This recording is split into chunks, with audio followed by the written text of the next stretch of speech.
And we are live here on the PHU Dynasty Podcast. This is episode 90. And this is a fun episode, Sean. We got a lot of trades to talk about since the draft. We kind of touched on a couple of them, but not really at any great length. So we figured, with the news that we do have, Sean, because this has got to be the worst time of year, like this in July, basically, because all we have right now are crappy voluntary, you know, mini camps or whatever. We got Stephon Diggs on a boat.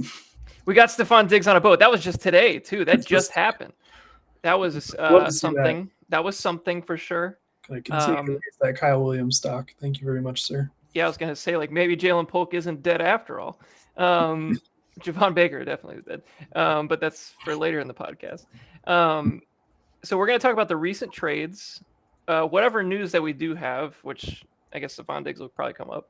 And then at the end of the episode, we're going to do an early look at the roster cuts.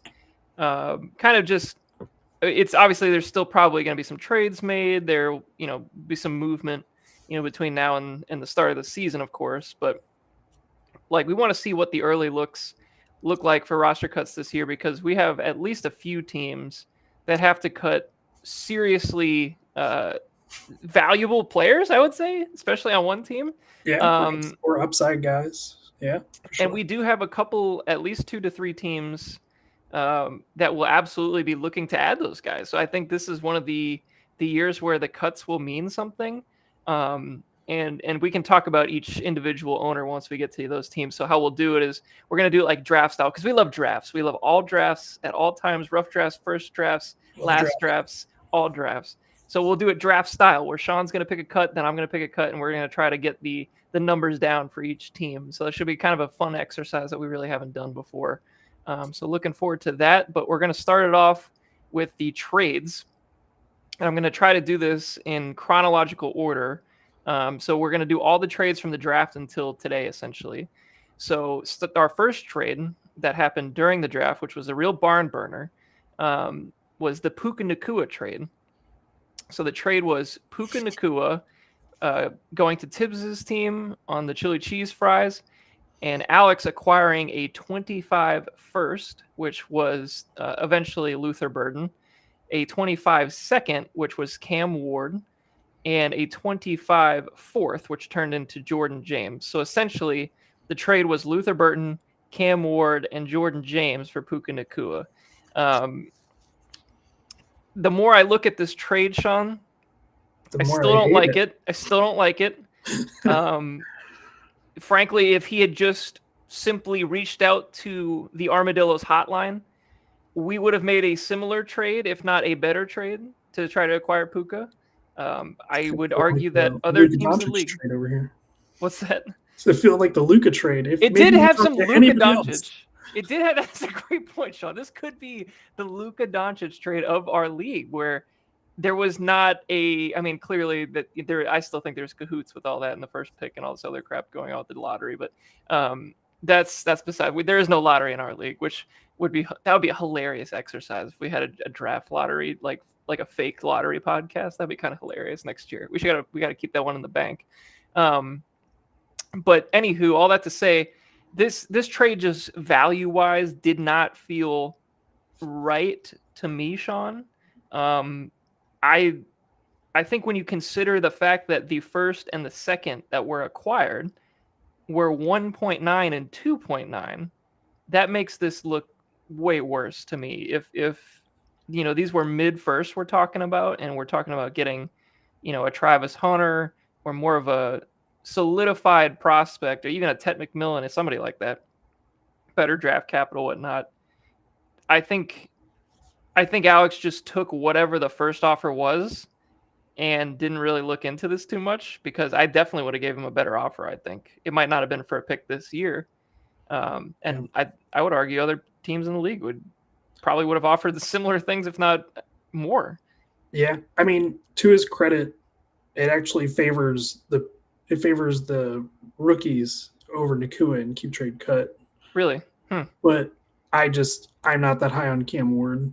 as a fantasy quarterback. I think he'd probably be pretty solid in real life, but he just doesn't scream high like value dynasty quarterback to me, just because he hasn't shown like a wantingness to like run as much. I gotta tell you, Sean, it reminded me because I was looking at this team on Dynasty Daddy, one of my favorite websites, and when you look at it, is Cam Ward's ceiling right now where Patrick Mahomes kind of is right now, where it's like he's not much of a runner anymore.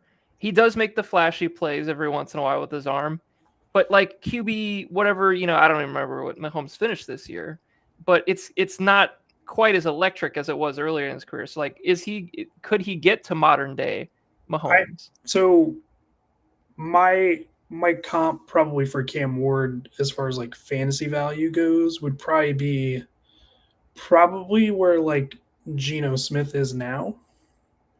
Okay. So he wants to push the ball downfield. He's willing to take risks when he throws it, so he's going to get caught a bit.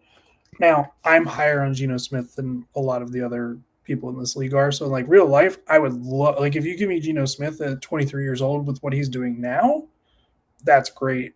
Like sure. I think that's worth the 101 in the NFL draft. But I mean, Geno's just never much. He hasn't really been much of a fantasy relevant player as much. Yeah, I mean he's a QB2, at this stage in his career, and to me, if you're making a trade where you're, giving away, frankly, your only truly elite asset, which Keep Trade Cut. Actually, I should look at his value. You might have it already pulled up. For Puka Nacua is 8,000. 8,000. Yeah, which wide receiver 7. I mean, I feel like that's your one chance to capitalize on a really great return. They have Luther Burden as wide receiver 33, which I think is high. That's too high. That's too high. And I tend to be a Burden fan, but when you look at where the landing spot was with Chicago, they also brought in Loveland. They have more. They have Odunze. I don't know how this could end up being like another situation with the Lions a little bit to some extent where there's so many mouths to feed. And, obviously you had your Amon-Ra St. Brown, but the other guys were very inconsistent on a week-to-week basis. I mean, some weeks it was a Tim Patrick week, and some weeks it was a Jameson Williams week, and then other weeks it was a Laporta week. So, like, if that's truly what you're getting, this is coming from somebody that holds the Odunze bag a little bit here, like, it doesn't feel good knowing that, yes, he had the high draft capital, and yes, he's a very good prospect and has a lot of upside. But I think his upside is in his talent and not the situation, which, of course, situations change. And DJ Moore could get run out of town, and maybe he takes that spot at some point. That would be – I mean, DJ Moore is making the most money ever as a Chicago Bear. He's the highest paid Chicago Bear of all time. That's pretty insane. Let me look at this contract. DJ Moore contract. These are the rabbit holes we go down on the PHU Dynasty podcast. I mean, if he's not a Ben Johnson guy, I mean, look at what happened with – this contract is tough, Sean. But somebody would trade for a wide receiver of his talent. It's not like he's a toxic asset. He kind of is a bit of a toxic guy. I was watching actually it's funny this even came up. I was watching a Chicago Bears press conference today while I was at work. I was listening online, and they were talking about how DJ Moore's attitude last year kind of sucked and his body language sucked, and Ben Johnson was just having none of it. So, I mean, if there's anybody that could turn it around, it's him. But also, if you think about DJ Moore, he's never been on a team that's won anything. They've been losing since he's been in the league, so I kind of understand it. But Sean, his potential out is he has to wait till 2028. He's got $28 million cap hits for the next 2 years. Yeah, I don't think he is considered a diva around the NFL. I think no, I'm not going to call him a diva. Confluence of events that just drove everybody that way. Sure, in Chicago. So like, if they feel really good about Burden, like I think Moore is still tradable. I don't think they're going to, but that would be Luther Burden's that would be his way to like faster success for sure. And I just keep looking at the way like Loveland plays as well. Like they keep talking about how good of a blocker they think he can be, but he's not that yet, in my opinion. I think he's going to get flexed out in that Bowers role a lot in the slot as well. Mhm. And where does that leave, Burden? It's just I don't see it. It just feels like a soon. lot of overlap between him and Moore. I mean, him and Moore play the same game. Yeah. You could see both of them getting a lot of that runway stuff that Jameson Williams was getting last year, for sure. I mean, the real unique asset on this offense is Rome Odunze. He does the most stuff that other people can't do. Yeah, and I would, if you throw, I think there's some uniqueness to Loveland's game where there's nobody that really can do that over the middle of the field. Sure, and that's size-wise, yeah. right? So, yep. All that to say is, I like Burden as a prospect. I pretty much have throughout the whole process. I think I was even a little higher than you.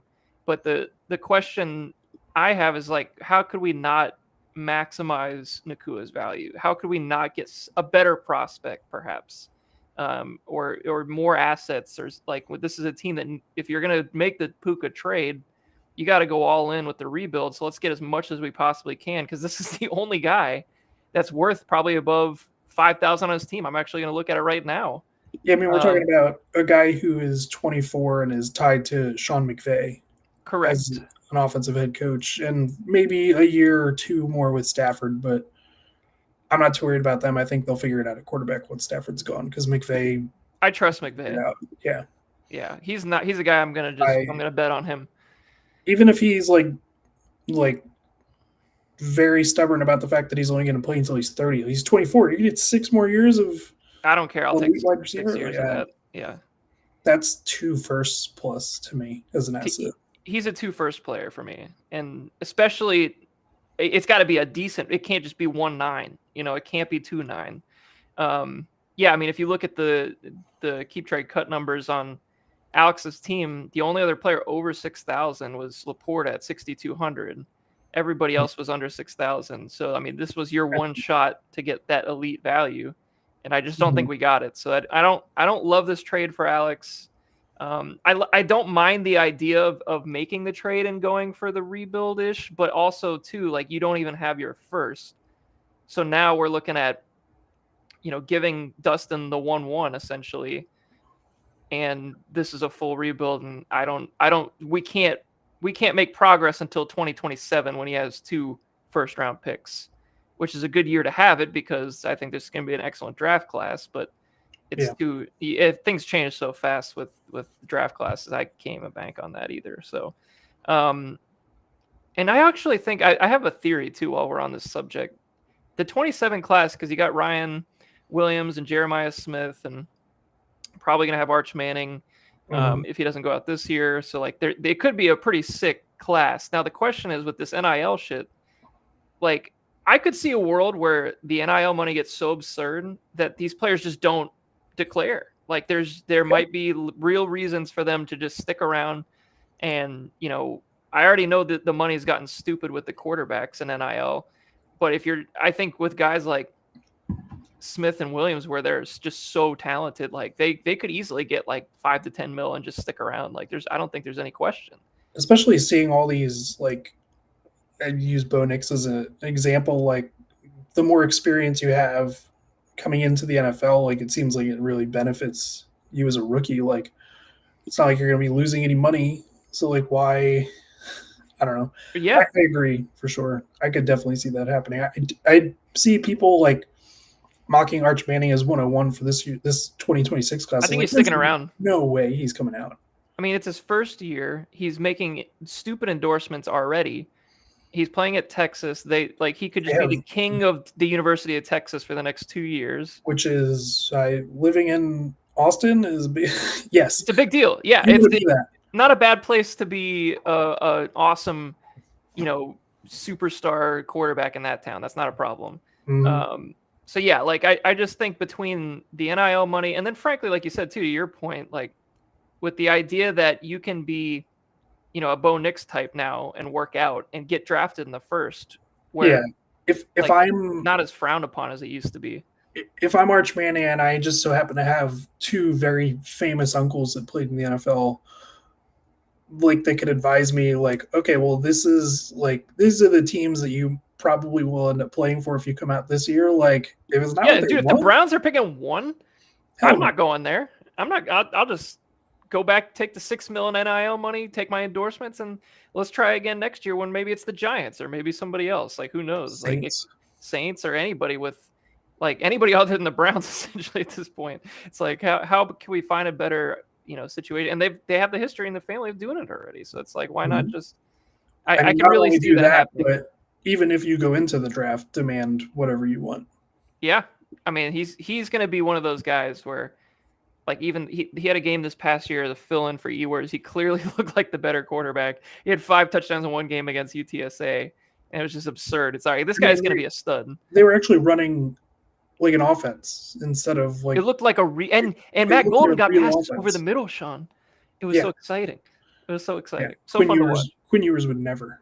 No, I'm not a big Texas Longhorns fan, and I really don't even frankly like watching them. But now, like with how much NFL draft talent they're putting into the league, like you have to pay attention to them now. It's like I would like to watch them now as opposed to where watching Quinn Ewers just hurt every week. It was kind of the same thing with Carson Beck towards the end of that Georgia run that they had too. It's like I'm just tired of watching these guys. Like I want to see somebody else. Tackles came out this year, and now their interior line is going to be. I think they're all draftable this year too. At least a couple of them are. Mm-hmm. And I think they also got a 5-star running back coming in again, and it's just gonna be another classic. I think they also got 2 they got the number 3 receiver too coming into the draft last year. So. Or not the draft, but the recruiting class last year. So they're going to be stacked again. All right. Anywho, let's go to the next trade. It's actually going to be your trade, Sean, here. We have a 2025 first-round draft pick going to Sean, which I'm already blanking on who you picked with that. It was probably R.J. Harvey. Oh, that's correct. Okay, to R.J. Harvey. I didn't write that one down for some reason. Then with you also got a 25 second-rounder, which was Kyle Williams, and a 2025 third rounder, which was Jalen Knoll. So basically, R.J. Harvey, Kyle Williams, Jalen Knoll for Kyron Williams, and a 25 third, which Dustin eventually moved to for McCarthy. So that was an interesting trade. Trading back and forth. We'll get to that one. I know that. Yeah, that one's a little bit later in the list here. Look at this fucked up trade tree here. Yeah. And it's funny because you traded it there, you traded back, and then you ended up with Devin Neal out of that somehow. So we were wheeling and dealing. A lot of deals for this. You'll see a lot of long gamers in this list here. So anywho, the trade: Kyron Williams, a third for. You're only a few letters off from Kyle Williams, pretty much. I thought I wrote it wrong, but it's just a couple letters off. So I thought this was an interesting trade. When you look at Dustin's team, he's got too many damn picks. I mean, it's. I never say that, Sean. I don't think you can have too many picks a lot of the times, but this is one of the rare situations where if you look at how many picks he had this year, how many picks he has next year and the year after, we are at a colossal surplus to the point where you can't roster these players. For example, next year, Sean, he has 3 firsts, and I'm counting 5 seconds. Followed up by the year after that, he's got 2 more firsts and 3 more seconds. So these, you can't house 15 more players. You got to consolidate at some point. And that was the basis of the trade. Like even shaving down by one roster spot. That means something to this team. I mean, he gets the, as of right now, the best player in the deal, no doubt. Kyron Williams is going to have at least one more RB1 year. I would feel pretty confident that I have him as an RB1 in redraft this year. So I just turning it over to get, it's hard to say younger when you draft Harvey because he's 24, but a fresh 4-year contract for a running back. And it's really all about the contract. It's not even about the age to me. Yeah, same.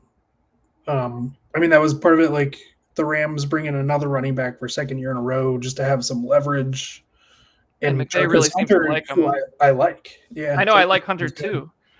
He gives them a dimension at running back. He's very explosive compared to what they have on their roster right now. So just kind of resetting there without dropping what I think as much production as you could by trading an asset like that.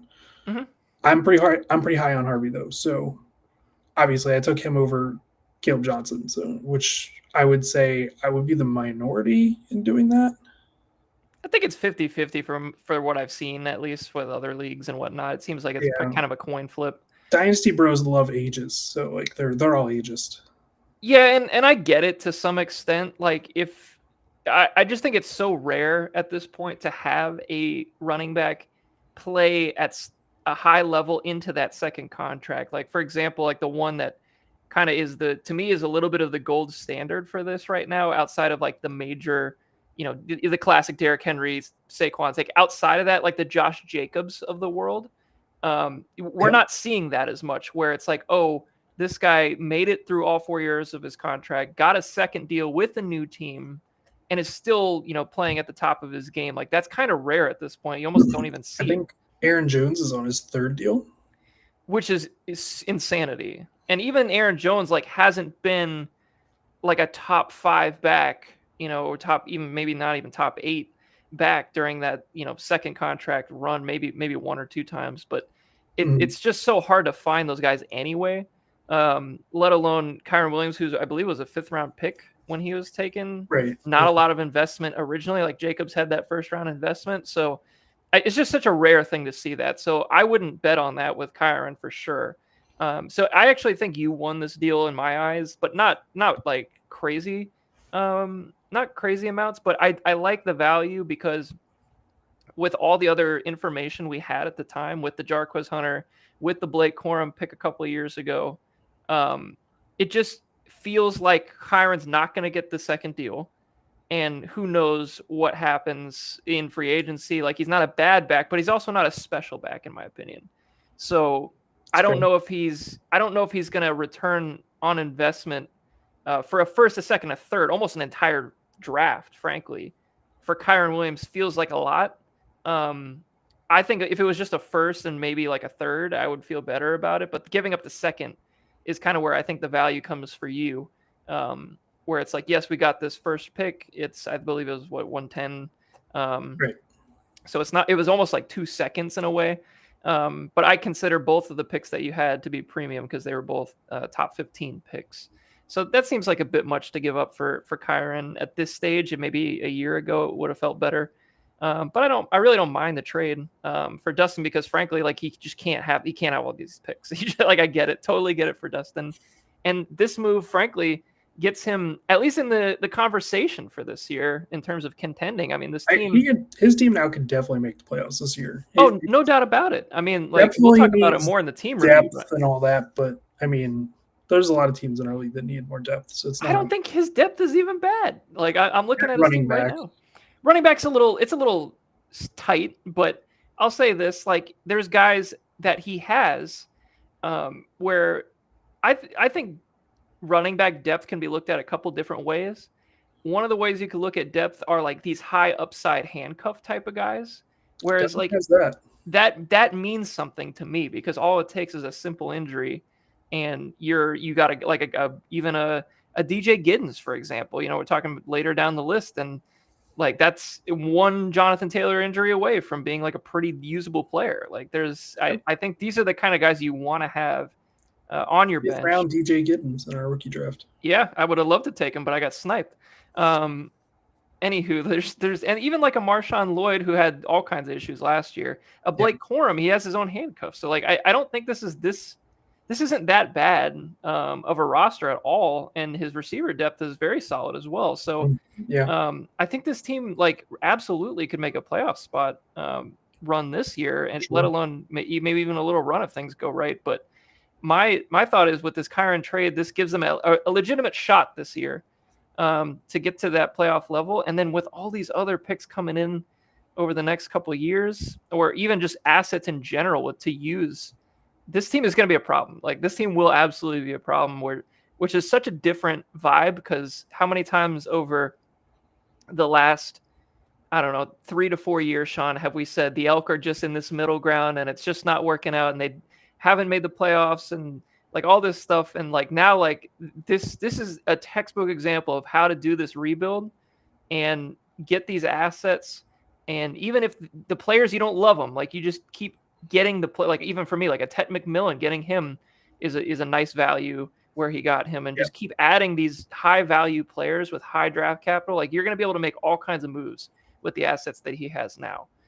So I really like it. And he's not only that, he's got elite prospects. He's got an Ashton Genty. He's got a Malik Neighbors. He's going to get 1-1 next year. So whoever that ends up being, like, he's going to get 3 legitimately elite prospects in 3 consecutive years, which is very hard to do.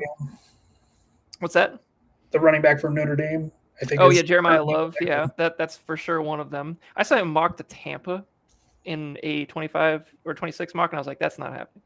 Anywho, that's way too early for Jeremiah Love talk. Let's keep this thing rolling. The next trade is going to be with me and Alex. So I acquired Chuba Hubbard, Najee Harris, which I wish I had the drop. I really have to get that drop back in here. And the Rico Dowdle, the great Rico Dowdle, for a 25 second, which was 2.2, which turned into Jaden Higgins, a 26-4 and a 27-4. So 2 just random future fourths, and Jaden Higgins for those 3 players, which I thought this trade was fine from a value perspective. I viewed Chuba as a second round value to me, like somewhere in the middle of second. So I think maybe that statement has come a long way. A statement it's been an absolute saga for that statement. But I think we finally come full circle to where he's actually worth a second, and he sold right where the value was. The problem is he bought it at the value as well. So it was the classic flatline deal from a value perspective. But this is a trade like if you traded Puka just a few minutes before this, it's obvious that we got to just sell whatever we can at this point. He was able to get a pretty good pick at 2-2. I really thought that the draft dropped off massively at the 11th pick this year. I would have absolutely, like, value-wise, if I didn't have Brock Bowers, I probably would have taken Colson Loveland or Tyler Warren or one of those guys. My true number 1 on my board, based on the way I had it set up at this spot, was Trey Harris, actually. And I just didn't feel like I needed to take another Chargers player to go with Quentin Johnson and Omarion Hampton. I'd just rather not. So this trade was, for me at least, let's keep building this running back depth, because we felt it last year when we didn't have it really bad. We started Jaylen Warren 1 too many weeks. Love the guy, great pass protector, doesn't mean shit for fantasy. So we set out in the offseason in this draft class, we wanted to get deeper at running back. We felt like the rest of the team was kind of forming out after a few years of rebuilding. So this was kind of a point, like, if we're going to try to contend and make an actual run this year and help player guys stay out of trouble off the injury report, like, we can actually make a run with this team, I think, now. So that's a lot to ask, Sean. I know. I could see you're yawning as I said that. You're like, there's no way this is going to happen. But I feel like, it's just we'll see what happens. But I like getting Chuba Hubbard at least for this year. I think he's at least a contending asset for this year. I already have. And then with getting Rico Dowdle, his handcuff, with one, basically I consider him like a fourth. So I just traded a fourth for that. And then a fourth for Harris, which is the handcuff as well for, 1A, 1B with Omarion Hampton. I just thought the trade just made sense for my team. So that's why I made it. And at this point for Alex, Jaden Higgins, I like Jaden Higgins as a prospect. He's fine. I personally would have taken Trey Harris over him, but that's once again like just my vibe. But I could see a world where Jaden Higgins becomes a pretty good asset, and I think he got quite a bit of love in the keep trade cut world. Let me see. I'm gonna pull up his name again. He got a 4,700, which is pretty high. So Luther Burden was 5,100 and Jaden Higgins was 4,700. So that's, both of those seem kind of high to me. I mean, I want to say, was Higgins the consensus 5? For the most part, yeah. I think that's fair to say. Yeah. He was a weird one because he was underrated for a while.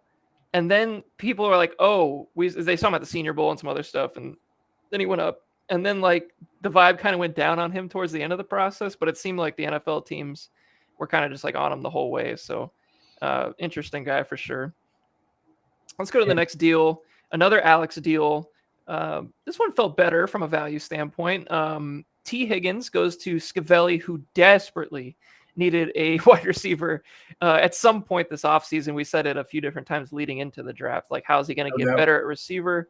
This was the way to do it. He gets T. Higgins in exchange for a 2027 first and a 2025 fourth, which was Trevor Etienne for Alex. So basically, I would consider this essentially just a first for Higgins with a little throw-in value. But I thought it was an interesting trade for Scavelli's team, which, obviously he got this second contract, Sean.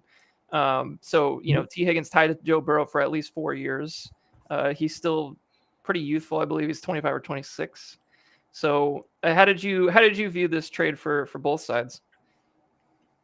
I mean, it's great for Scavelli. He fills a position of need, and value-wise, out of the 3 trades, I think this is probably he did the best value-wise for the player, because I think T. Higgins can be a little divisive. Just depending on who you are. Like, I'm not as high on him because he gets injured so much is tough. But when he's on the field, he produces. It's definitely not a problem when he's on the field. It's just a matter of how often he is. So, yeah, I mean, it'll suck when you play against Higgins on Scavelli's team when he's healthy, but it'll be great when he misses. Yeah, he's like he kind of has a lot of similarities in terms of like his availability and his like style of play to like a Nico Collins, frankly. Like, just he's gonna miss a few weeks, seems like every year, but when he does play, you could get these huge outburst games, and especially with Burrow, like I just feel like this offense is another year with the same system. I have no problem with Higgins as a player, so I like that. The only thing I will say, and this is actually good for Alex, is that Scavelli's team, as we get to 2027, this is 2 years down the road. Scavelli's team is still a bit volatile at that point. It's an older team already. His average age is 27 and a half years old, according to Dynasty Daddy. So he's an older team as it is now.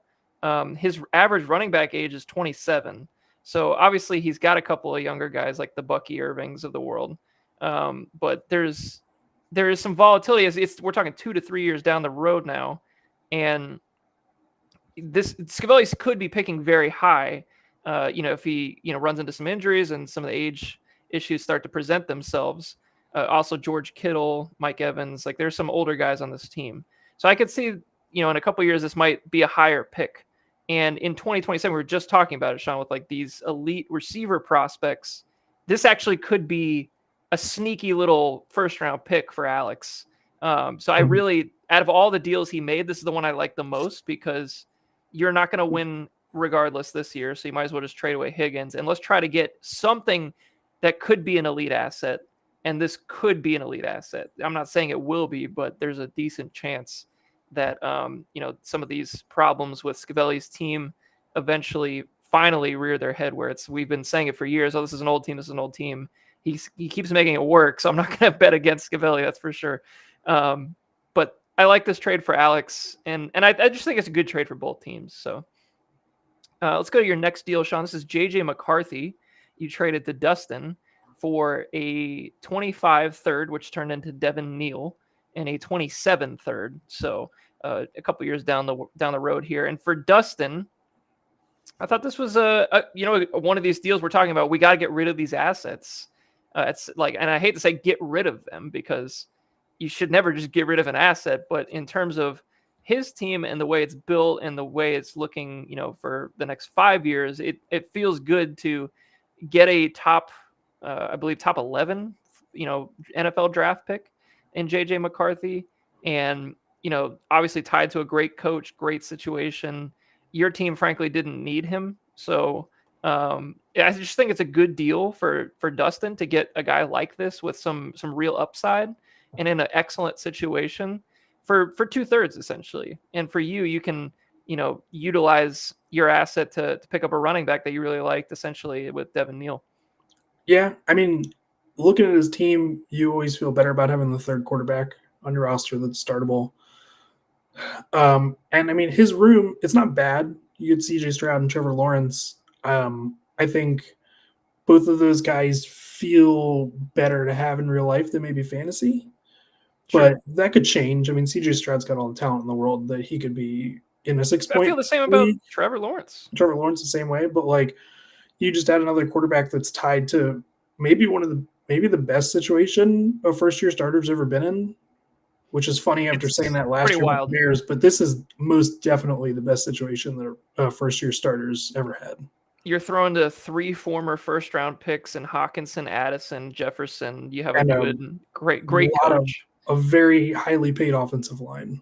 Excellent offensive line. And maybe the best defensive coordinator in the NFL. Definitely top 3 on the other side. Like, I mean, he's going to get tested every week in practice. He's got one of the best offensive minds in the game, in my opinion, as his head coach. It really, like, I would be pretty surprised at this point because we knew what McCarthy's limitations were coming out, but I still would be surprised if he busted because he's got so much upside here. To me, outside of the quarterback position, it's a top 5 roster in the NFL. I feel pretty comfortable. I still think there's some defensive holes, but offensively, you can't really find much. Flores is just so damn good. That's what I'm saying. Like Flores is like the guy, and that front can be nasty with him. Mm-hmm.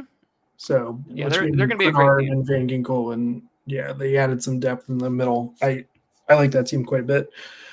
And then for my side, it's just like you said, like I didn't need a 4th quarterback. I mean, it's always great to have quarterbacks, but on a roster crunch, I'd rather add depth at the other positions, add a pick for a couple years down the line, just keep replenishing the youth because my team was like looking at it before the draft. It just was feeling like this could be definitely like a reflective year of like maybe by the end of this year, my team's going to feel much older than it did before. Mm-hmm. And I was just trying to get ahead of it. That's what all those trades were. It's in a lot of ways similar to what I did. And, I felt like I was a year early probably in trading away some of the guys that I traded, like the Kelce's and Barkleys in that year.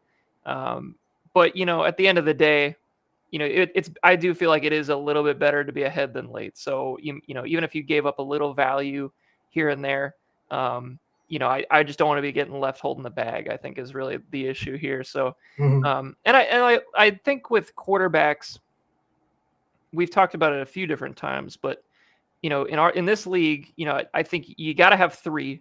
I don't think there's any doubt about that. But that 4th one is where you can you can see like, okay, I don't need this 4th guy. Like for example, last year I didn't have any injuries at the quarterback position, and it really did feel like a waste having Caleb and Brock Purdy on the bench on the bench at times. It was just like I didn't start them one time, and it's just like, oh, this I could have traded this guy away maybe for Tibbs and got something in return, or like at some point. But then you keep thinking about it, it's like, okay, like, but if Jalen Hurts had gone down, I would have been ruined without these guys. So it's a tough push pull. But when you have 4, I think that's when you could start getting creative with what you can do with that 4th guy. So I like what you did here because I do think with that 4th guy to get 2, solid, they're not 4th rounders here. They're like, to me, I like thirds personally, because it's usually where the value will fall. And I just like having draft. There's so much depth at the running back position and everything. It felt like better value than maybe it would have normally, for sure. Yeah, and once again, these thirds are not like no third is a guarantee, that's for sure. But I do like I like a lot of the guys this year that ended up in the third as talents. So we'll see what happens. Situations always change too with running backs. Next up is another trade for you, Sean. It was another Scavelli trade. This was a 3rd round pick in 2025, which turned into Brashard Smith for Jalen McMillan, straight up essentially. So this was an interesting one because the vibes on McMillan after the Ibuka trade were definitely down, I would say. I think even at the draft party at James Seafew's house, wonderful time. We were all like, wait, this just nukes Jalen McMillan. Like, it's one of the worst things possible for Jalen McMillan. The more time I've had to reflect on this draft pick, I don't hate it as much as I originally thought for Jalen McMillan, because I do believe that this team is a forward-thinking team, and they know that Mike Evans and Chris Godwin are just, between the health of Chris Godwin and the age of Mike Evans, they do want to have backup options. And I understand it might just not be an immediate thing. Obviously, like McMillan for this year definitely gets a bump down. But, from a dynasty perspective, he's still a young receiver. He's still a talented receiver. He showed very well last year at the end of the year. So, if for Scavelli's team, once again, that we're talking about forward thinking to 2027 to 2028, when he just gave away that first, like, let's get a guy that might have some value at that point. Even could provide some immediate value if injuries happen for just a third, right? And a third, you have no idea what you're getting. It almost feels like a handcuff with Mike Evans on his team too. Yep. And I think that was definitely part of the dialogue between me and Scavelli when we made that trade. I was like, listen, this guy is obviously he was productive as a rookie, especially towards the end of last year. Like, he's definitely can produce. I think for me, if I'm going to make the trade, I don't think he's going to be productive right now for me. So I'm going to trade him. And also just like looking back, watching just playback for his big plays last year, it felt like you could have given 90% of the credit for that stuff to Liam Cohen. Yeah. For just play design and just really scheming it up for him.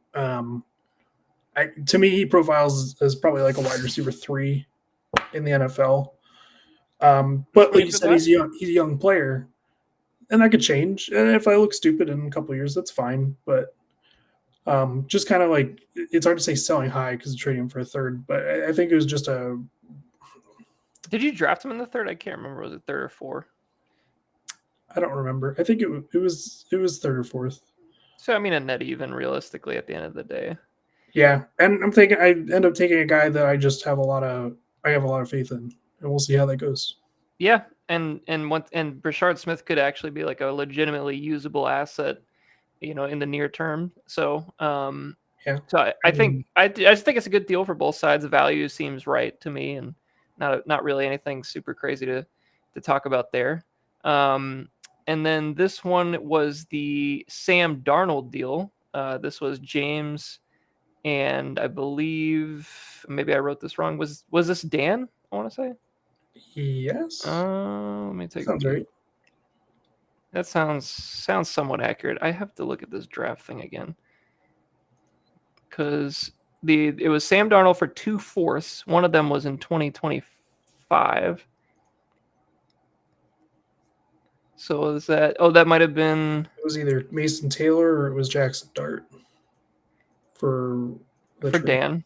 Yeah. Those were his 2 draft picks before the. Okay, so then it was definitely Mason Taylor, because it was a 2 fours, so it's 4.4. So yeah, so basically it was Mason Taylor and a 4th rounder next year for Sam Darnold. So seems fine. I mean, especially in this league. I mean, it makes sense. I don't remember the sequence of events, but the Lambs end up with Jalen Milroe in the draft too. Well, so I think this trade, like you said, I don't know the sequence, but I think he drafted Milroe and then maybe made this trade right after. Either way, it makes sense. I think that's a corner of the room. Yeah, if you're a team that's retooling, I think Milroe is just such a crazy high swing for like not a lot of risk, and then pairing that with Darnold, who you can start. He probably have some spike weeks. I mean, he can move. He's got a great arm. Obviously, he had great weeks last year in Minnesota. So, and I'm a little higher on the Seahawks this year than maybe. I feel decent about the Seahawks. I don't really hate anything that they've done. I watched a lot of terrible Saints games last year, and Clint Kubiak did not have anything to work with, and he still got some production out of that team. I mean, he made things happen, and I like a lot of the players they added. And I think I'm higher on Elijah Arroyo than most probably. So I think he could be a fun player to watch. I think JSN getting that true wide receiver 1 role will be fun to watch. They also have Kenny Walker and Charbonnet. Like, this team, it's still not a bad team. I just think their O-line stinks. But you think they'll use Milroe at all as it's tough to tell. Yeah, it's tough to tell. I mean, I wouldn't be surprised to see him in some interesting packages. So hard to leave that kind of speed and stuff on the bench. Yeah, like I could see them using him as like assuming that like he could end up maybe doing even some of the similar things to what Jalen McMillan was doing last year, frankly, with these jet sweepy type things, line them up kind of. I mean, I guess Kubiak would have worked with Taysom Hill for a little while. So I You mean, could why give him not like an some stuff orbit like that? motion. You give him like an orbit motion, like like wide like sweep where he can still have the option to like throw the ball. That'd be Yeah, sick. like Even for he's not all that different than Justin Fields to me at this point. Like he's not like from the way he's been viewed over the past couple of years, where it's like, oh, we can just throw him in a couple different packages and see what we can get out of him. Like I can just see that continuing here, honestly. And this is a team like outside, like truly outside of JSN, there isn't a lot of other great assets at this point in that. terms of playmaking. So I mean, I feel like there's some. I feel like there's some options here. All right, let's go to our next and final trade, which is a banger. Tibbs, and this is a during the podcast trade, which was exciting as hell, and we appreciate that here for clicks and for our users, all 11 of us that might be watching this. Tibbs acquires Josh Allen for a 26 first and a 27 first, along with a 26 fourth. So 2 first, his next 2 firsts, I believe, and those are his picks. So I want to say they were his picks as well. Like actually, I should probably confirm that. I'm pretty sure he only had his own picks. But man, what a seismic deal, which essentially sends the Plague into a rebuild and puts Tibbs right at the top now that he has a true QB1 and doesn't have to worry about scrounging the trash heap for whatever Joe Flacco's are available on a week-to-week basis. Now you set it and forget it, and you get the top quarterback in fantasy football. I mean, like I think for Tibbs, it could be potentially viewed as an overpay just because it is a quarterback, but I can't get on board with that considering how much value he gives you on the ground. I mean, this is a guy that can throw it for touchdowns. He can run it for touchdowns. He's been durable. He's still pretty young for the most part. I just can't find a lot of downsides here. And it does feel like a lot to give up 2 firsts for a quarterback, but you get the best one. Yeah, and we're in our league. We kind of have a history of like devaluing quarterback just because it's not as like precious a commodity compared to like a running back. It feels like, but like when you have the elite guys, it just kind of takes it into a different stratosphere to me as far as value. Like for me, like Lamar, like I wouldn't sell him for anything less than what Josh Allen got. Like no doubt. Like I'm not in a position to do that, but like that's the going rate for a consistently like top 3 guy every year. So I mean, it's worth it for him. I mean, he's got I think pretty easily he would be the betting favorite to win this year, all things considered. Yeah, I mean, when you consider like, okay, this is a team that was close last year already, and still has ascending assets, in my opinion, like a Jahmyr Gibbs and some of these other guys that he's got at the receiving core. Getting Puka Nacua, a few weeks before this. Jackson Smith and Jigba's on this team. Travis Hunter was a draft pick. Like there's just a lot of really talented players on this team, and then you just flood the position with Josh Allen, and like this team is ready to win. There's no doubt about it. So it's going to just come down to the classic fantasy football luck at this point. But I think trading away those 2 firsts, by the way, those were his picks. Mm. So you would imagine that this is a playoff team for sure. So it's going to be at least, pick 1-5 through 110 or something like that. I would venture to say it's probably in the 8 to 9 to 10 range, probably, for at least one of the picks. So it's going to be a late first, probably. But, just in terms of getting 2 firsts, especially for Dan getting a 27 first, we just talked about how good that class might be. He still has that last remaining elite asset in Justin Jefferson, which I know is on the block. If he can get another couple of firsts for that, maybe he's going to be set up very well for this rebuild.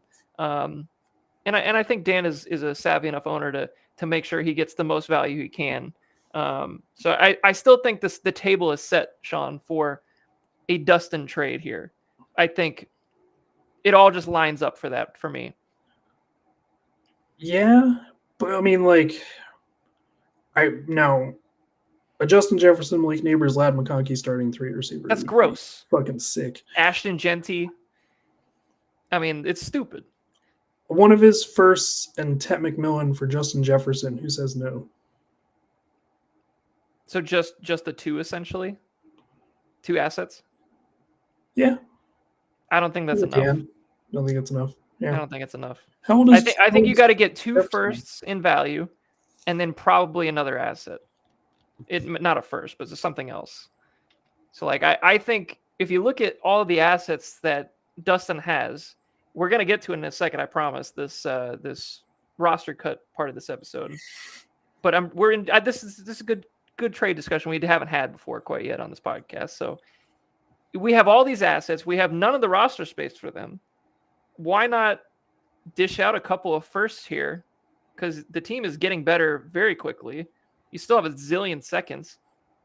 Why not trade a couple of those firsts, maybe even a first and a second, go maybe 2 firsts and a second, or maybe one of your other assets that maybe you're not as high on or something like that, and go out and get Justin Jefferson. Like you said, make this room Justin Jefferson, Malik Neighbors, and Lad McConkey, and you're just loaded for the next at least 4 years. Profit. Yeah, you collect underpants.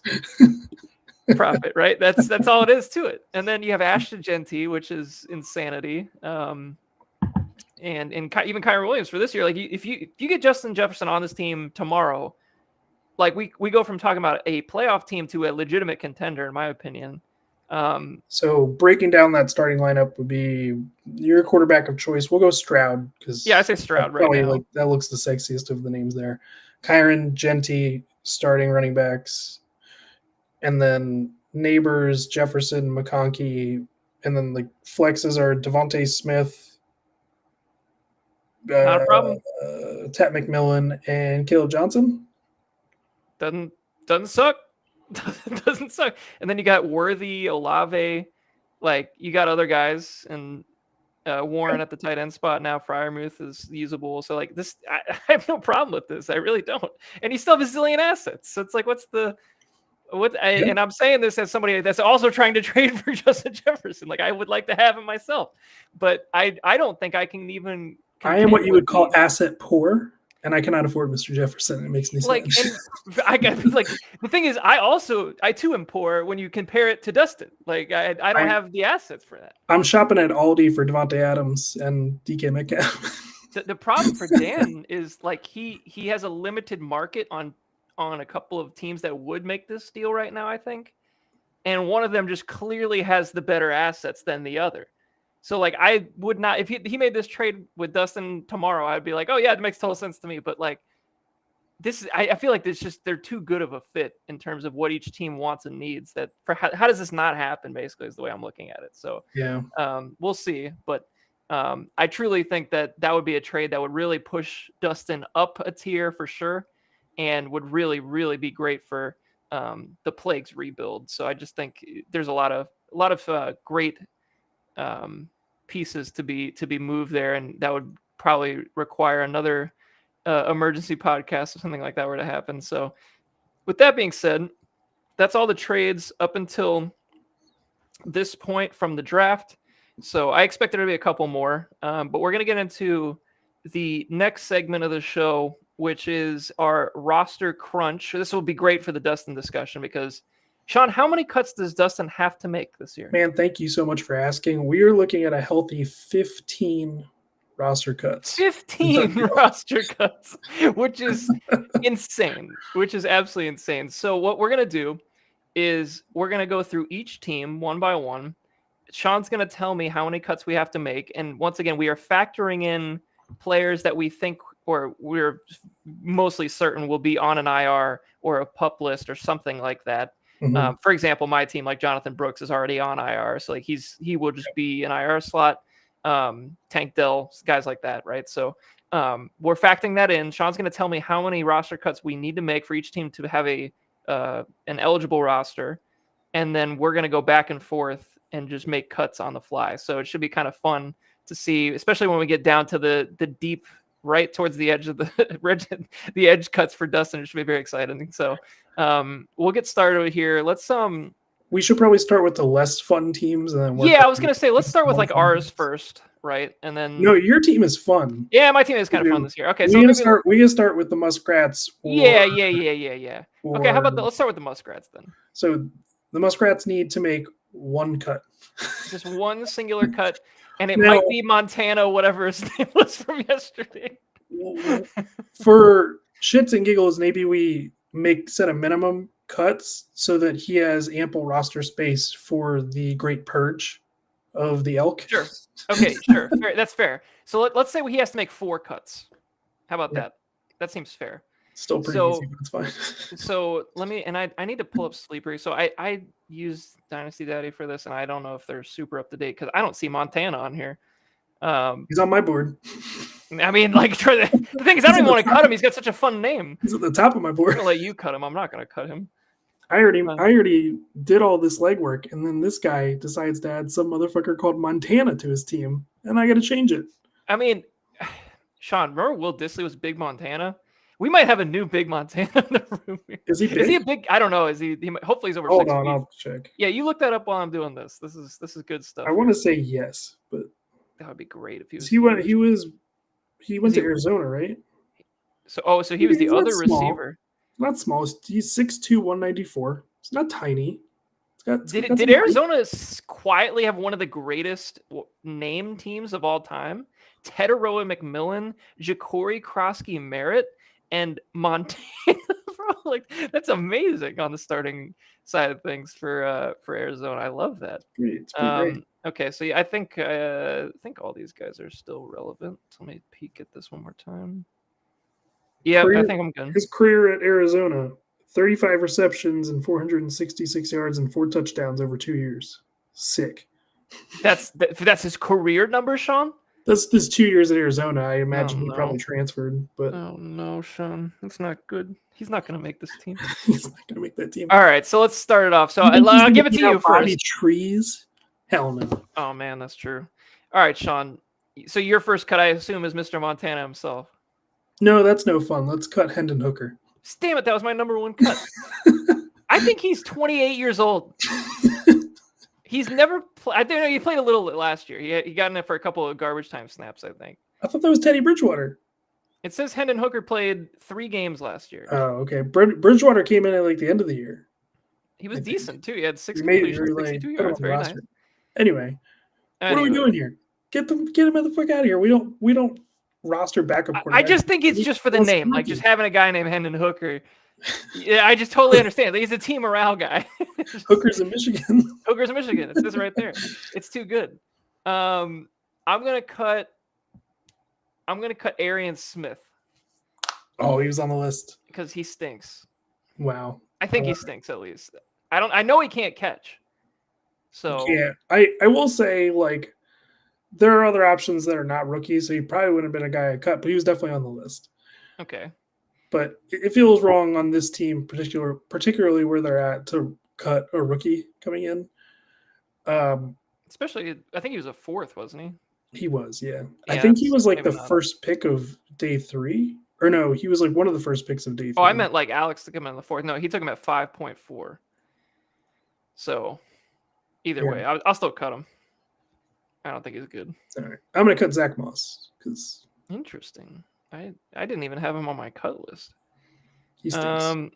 He's just not it. I mean, we all knew Zach Moss wasn't the guy last year. He's not making that team. He was never going to be the guy, and I think he's immediately behind Taj Brooks in my eyes. So and Samaj P. Ryan. And probably Samaj P. Ryan. And I think he's making some decent money that they need to get off the books probably at some point. So all right, so we still have not cut Montana, and we're at pick number 4. Feels like it's one or the other here between 2 guys. I have 2 guys. I have 2 guys as well. So I have Montana and I have the one Treylon Burks. Yep. And I think if we want to clear the stench of this team and keep like a seance here, just I think we need to do some. We need to go do some ayahuasca for this team or something. Like think that's going to add to the stench. But you know what? It'd be at least be a good stench. Like, Yeah. so here's the problem. If you keep Montana, then I think your team is better off for it because you clear the Burks out. Nobody thinks he's going to be good regardless. You reset the whole thing, and you keep a guy like Montana Lemonious Craig on the team, bro. Like, we have to do that. So we're cutting Burks. We got to cut Burks and just get rid of it. It's over. It was a good ride. It's been 5 years now, I want to say. No, this is year 4. It feels like he's been in the league forever. Yeah. He has done I guess nothing. They didn't pick his option. He's done absolutely nothing. He had 34 yards last year. It's over. There was a great, and maybe I think his career arc at this point is Laquan Treadwell, where he sucked, and now he's just gonna bounce around as a team's wide receiver 5 for the next 4 years or something. I don't even know if he's that good. So I think we have 4 there for the Muskrats. Yep, we're done. Right, so we're done with the Muskrats. Yep. And this, like you said earlier, this is a team that's absolutely going to be hunting down these Dustin. Like, I cannot wait. And here's another point that we should make before we get to Dustin's team, is that Dustin historically has waited till the absolute last second. Which is fine. I mean, which I'm totally fine with that. And I think for some teams, I think it's good to not hold on to your, cuttable guys for a while, because there's always a chance that you can upgrade, right? That last spot, the churn.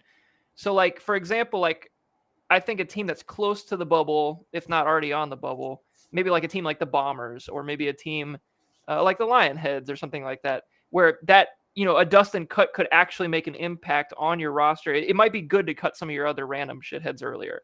But then a team like Dustin, who, frankly, you want to see training camp, you want to see preseason to see how some of the battles shake out. I understand holding all the way till the end. I did it last year because I want to see where Whittington ended up and a couple other guys. So it's just an interesting point as we get into the Elk here in a minute. But who do you want to go to next, Sean? I think probably for the same reasons as going to the Muskrats, we should probably go to the Plague next. They're another team that also only needs to make one cut. One cut, okay. Probably maybe do 4 here, just the same. Similar situation here. So, and it's fun to talk about shitheads, Sean. Let's just talk about the shitheads. This is our shot. So we need to make one cut. I'll let you make the cut, Sean, because I went first last time.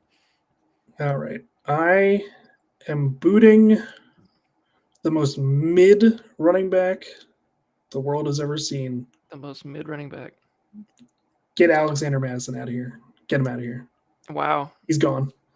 I had a lot of other guys I would have cut before him, but I still... It's more a hatred thing. I understand. I totally understand. He's just not it, and I accept that as fact. He was terrible last year, and I don't want to see him ever really on a field again, because that means he's taking away playing time from somebody that probably actually deserves it. Frankly, I forgot he was on this team. I forgot that he was already cut. So I didn't even see them on. Where is he on his roster? I didn't even see him. I'm looking through the whole thing. Maybe. Did it just happen? I could just be missing him. Is he in a starting lineup for some reason? I don't see him, Sean. Maybe I'm wrong. Yeah, he's right there. It's under Nick Chubb. Let's see. Call me a liar. Oh, yeah, there he is. Yep, I got you. Okay. Yep. Madison's not a bad cut at all. I got to tell you, Sean, there's a couple other guys here that I still would have taken ahead of him. There's some real jagaloons. 2 or 3 other running backs I probably would have cut it. It's mostly running back, Sean, is the real issue here. I think the Antonio Gibson experiment is over. Oh, it wasn't on my cut list. All right.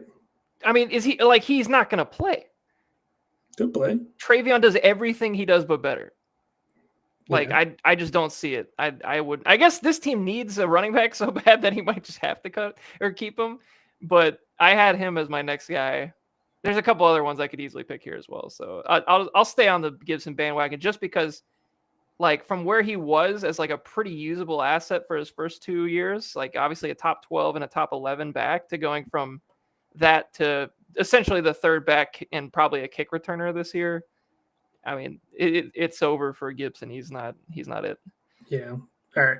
I'm gonna take Rasheen Ali next. Okay, he was next up on my list. And then I have another running back and a receiver I would decide between. And I just want to say his name. So I'm going to say Ray McLeod could be cut. Also a guy that wasn't on my cut list for him. That's funny. It was between him and A.J. Dillon. I hate A.J. Dillon. Yeah, A.J. Dillon, we'll see if he even makes the Eagles. I'd be curious. The reason I say cut Ray is because it's actually I have this mental image of Ray with some of the players from the Storm when I was with the Storm for a while. And the reason for that is there were some players that you would watch and like just every day at practice, and you'd be like, this guy he's just not going to get better. Like he's not going to take that next step unless something changes. Like something crazy changes, like his work ethic changes or his entire play style changes. He's just capped out where he's at. And I just think Ray is the ultimate definition of like, he is the ultimate wide receiver 4-5, and he'll never be anything more than a wide receiver 4-5. So like, I think he's a cuttable guy for sure. And I think they added some other undrafted guys that I tend to like a Nick Nash on this team. And actually, that would be Nick Nash is 4 years off. He's 24 apparently. Nick Nash? That's what it says on Sleeper. Oh, I thought he was older than that.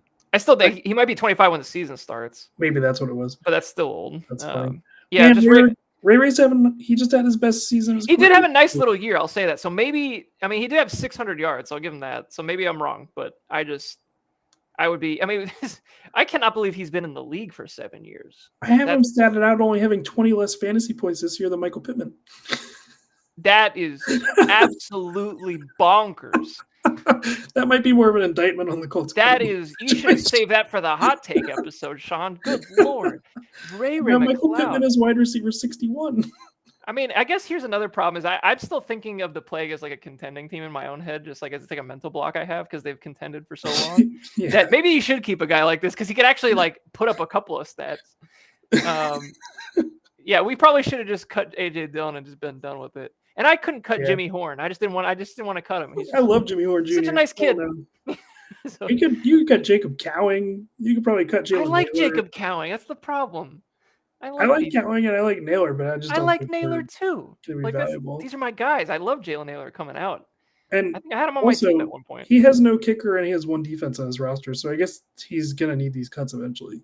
Yeah. So they didn't go for these. Was this discussion meant something at least? Okay. Let's go to the next team. All right, there's one other team that needs to make one cut, and that is going to be the aforementioned Cheese Fries. You said one cut for him? Sorry. Yes, one cut. So one cut. And frankly, this was a tough team to cut. This is a tough one. Honestly, we should just... we should rattle off 4 maybe, just to keep the trend going? I think we should just collaborate and try and figure out the one, because it's not easy. Let's roll with that. I got to tell you, I had a really tough time with this one. On my list, I had one guy running back. Okay. But where I landed when I was I see one at every position, Sean. I don't see one at wide receiver. I see one potential. I said he's the last guy on my list. Like he would be the last guy I'd cut. And because of his tight end situation, I don't think you can really cut any of your tight ends there. No, and I think frankly it would just be Dalton Schultz would be the only option. If he wanted to, I guess he could cut one of his defenses. He has 3.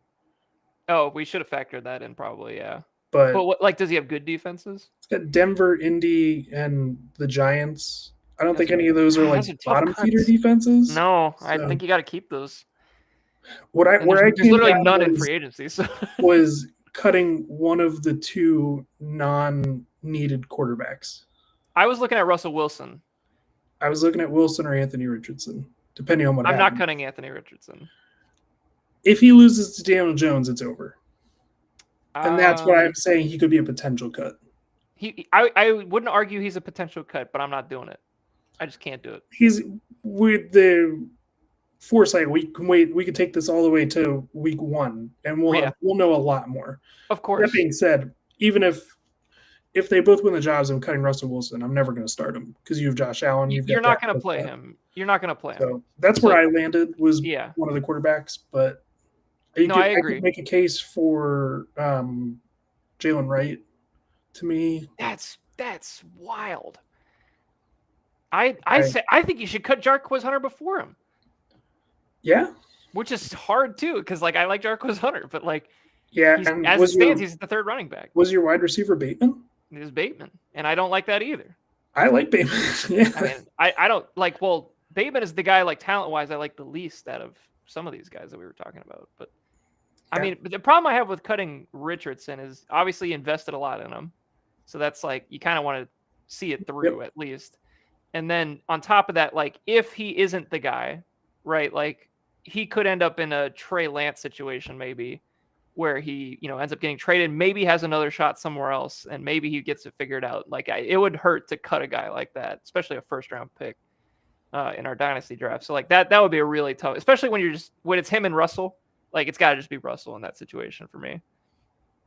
Yep. But my 4 cut candidates were Wilson, Jarquez Hunter, Dalton Schultz, and Bateman. Those are the 4. And like you said, I don't think you really can cut Schultz because he's a starter and he's a fine player. He's totally fine. And he doesn't have any other guys. Yeah, unless you're just going to stream the bye week for Baltimore. Yeah, and you have your other tight end is on the same team. So that's a great point that I didn't really consider at this point. But yeah, that is a tough one cut to make, frankly. And yeah, interesting for sure. I guess I would maybe just think Indy's. I really like what they've done on defense over the last 2 years. I had Indy on my defense for a while, and I really liked having. They were always a top 15 defense. They brought in Lou Anarumo, who I think is a good defensive coordinator. I think he just got shafted last year. He's good. He got screwed. So like you think about dropping the Giants, but I mean the Giants have a good front. I mean, Giants are going to get sacks. There's no doubt about that. Like you make all the jokes about the front office for the Giants, but like outside of the quarterback position, they've drafted well. They have a good defense. They're fine. They're just not like they're not an elite defense, but they're a middle of the pack defense at the very least. And you're fucking definitely not dropping Denver. Denver's like a top 3 defense. No, you're not dropping Denver at all. So, yeah, tough one. I mean, that's fun. Like it's a fun dichotomy going from that and then going to like Dustin's team where you just have to drop like half the team. Dustin's, we might need a whole podcast just for that. Yeah. All right. I figure we would end with Dustin since the most we can finish that with Dustin. All right. There's no particular order now. I don't think we could go. Let's do your team. You do mine. All right. How many do you need? I need to make 7 cuts. Oh my god! I only have 6 listed. Jesus Christ! Give me a second. I gotta go back to Dynasty Daddy for this one. All right. So how about you start first and cut one of your guys? I don't want to. Here's the thing: is do you want me to do all these, so you don't give any information away? Does that mean anything to you? No, it's fine. I can. Okay, because I don't mind. Like when it gets to my team, I'll tell you who I'm cutting. I don't give a shit. But all right. First cut is gonna be Josh McCarty because he's a kicker. Yep. Okay. That's perfect. There's my 7th guy. All right. Perfect. I hate to do it because I love the kid. No, I'm gonna do. This is a legacy cut, Sean. This is a legacy cut. I'm cutting DeAndre Hopkins. He's getting it's a legacy cut for us. He was getting hype videos today. Sean, we all know the situation. No, the minute you go to the Ravens, you're dead. It's over. It was a great run, but it's over. And I started his career. I'm going to end it. Usually you end your career in Tennessee, but he was already there. Just send him to me. Here, Sean, let's do it. Let's do a legacy play here. Once it gets to cut time, talk to me. We'll figure out who's going to cut. If you end up wanting to cut DeAndre, let's send him home. Put him back on the Buffalo Blowouts. Let's send him home, and I'll retire the jersey, and it'll be a great time for all. So I'll cut DeAndre. That'll be my number. I guess the number 2 cut here. All right. It was a good shot in the dark last year, but I think Kamani Vidal is probably going to be He was also on my list as well. Yeah. Boy, the more I just was thinking about it, like a legacy cut is probably not a term we've ever used on this podcast, but I think it has to be in the arsenal for future. Like if you cut a guy that's just like, for example, when we get to Justin's team, I think we're gonna have a legacy cut coming up. But it was a fun time while it lasted. All right, so Kamani Vidal, yeah, I think he's at the very best, probably the 3 back at this point, and he's just not going to be much of a factor. So I'm on board with that. Sean, I hate to cut the kid because top 5 name ever in the draft for me, Lan Larison. Love him. Love the guy, but what we're hoping here is that another team gets his tape in preseason and really loves him, and he finds a home. I think he's literally an exact 1-for-1 clone of Dylan Lobby from last year. He's the same thing. He does the exact undrafted, but just plays a great receiving game. A decent, I think it was a New Hampshire guy, like same type of vibe from Division 2 or 3 or whatever. Elite pass pro. Great pass pro. So did Dylan Lobby. He was awesome at that. He was a great special teamer. So, and also the Patriots have another guy, which I'm not sure if you know who he is, but it's Elfton Chisholm III. Have you heard about this guy? I definitely would have remembered that name. I did not. Elfton Chisholm III. Watch out for Elfton Chisholm III. They had an elite undrafted name, like just small white guys, just with these crazy names that might end up being a thing. All right, so Lan Larison, Kamani Vidal, and the kicker that you mentioned earlier, we're at 3. So that's back to you. Oh, and DeAndre Hopkins, sorry. It's for 4. We'll talk about another legacy cut here, but I know who it is. James is going to love this one. I probably am going to end up cutting Hunter Henry. Oh, that was not what I was thinking, Sean. Wow. That is a big cut. That's a big one. I'm not cutting the backup running back for the Las Vegas Raiders, sir. Wow. We still believe. No, he's probably going to get cut, so you can pick him here. It's fine. No, that's pretty wild. I was looking into Taysom Hill. He's on IR. That's true. He's your IR guy. Him and Eric are all the. Those were 2 of my cuts. I gotta find another cut. Please hold. All right. I'm gonna cut Raheem Mostert then. Yeah. That's a tough one. That's another legacy cut. But he is he even on a team right now? Is he on the Dolphins? I don't even know. He's on the Raiders. Oh, he's on the Raiders. Okay. Yeah, he's the backup. He's not that easy of a cut then. He's at least a handcuff. Yeah, he's really not. He's just rated so low on keep trade cut. I don't know who else he cut though. The last 3 for me would be between him, depending on what happens with Cook, would be Ty Johnson and Ty Johnson or Ja'Cory Croskett-Merritt. I like Croskett-Merritt a lot. He's getting hype already. Yeah. I mean, I think I would cut Justice Hill before I cut Croskett-Merritt, honestly. Justice Hill kind of had standalone value last year. He does. I mean, if a Henry injury happens too, that's kind of a boom guy. I don't know. It's tough. You do have a tough last cut here. I think Ty Johnson is just the easy. He's never going to be the guy anyway. So that was kind of the idea behind just taking him in the 6th or 7th round, whatever I did, like just with the unsureness of what's going on with Cook, who didn't show up to OTAs, which wasn't surprising, but just a little security. And I mean, one Ray Davis injury, you got a guy that you got a handcuff right there, so that's kind of nice. And it's not like I dislike him. I think Ty Johnson's good. No, he's a fine back. He's a good receiving back. All right, yeah. So I guess that's all of them, right? If we count them up. All right. I have Green Bay's defense on there too, but because I have Houston and Detroit, and that's probably fine enough. Yeah, I just have a hard time cutting defenses at this point because there's none available. So if you you don't really have a lot of options. Just give at least hogging them all. That's a whole podcast by itself. All right, let's go to the next team. How about the Lionheads? Lionheads. All right, the Lionheads need to make 9 cuts. Jesus, tap dancing Christ! I only have 6 on here. Oh boy. All right, this is gonna be more hard than I thought. Then, okay. I think did I lead off last time, or was it you? I did. Go ahead. Okay, and then I did. That's right. I did Legacy DeAndre Hopkins cut. We're gonna start with AJ Barner. Another basically might as well be a legacy cut based on his. He was on my cut list too, but I like AJ Barner. I do not like AJ Barner. So I just think he's not I don't think he does anything better than Arroyo, but they really don't play They don't really play the same position. Oh, he's a much better blocker than Arroyo. Arroyo's at nothing. Arroyo isn't a blocker. He's just not like. They're just two different positions. He's closer to an X receiver than he is an inline. I would frankly agree with that, but I'm just not a Barner. Like for fantasy wise, like I have no. Yeah, that's fair. Okay. Let's send. Do we need a 9 for this? Good Lord. Let's get Michael Woods out of here. That feels like an easy cut. I like Michael Woods. Damn it. Like, he's such a good kid. Yeah, you want the 4th receiver on the Browns? I don't, Sean. I don't. Michael Woods was one of my ultimate sleepers a couple years ago. I just really liked him coming out of Cincinnati, but man. Honestly, we really missed the boat. There's definitely a guy here that just deserves to be the first cut just out of being a dipshit. Well, I'll do it right now. Well, dipshit, or is it? Just an idiot. A couple of guys. Okay, so then Jermaine Burton, I'll take that one off the board. Yeah. All right. That's fair.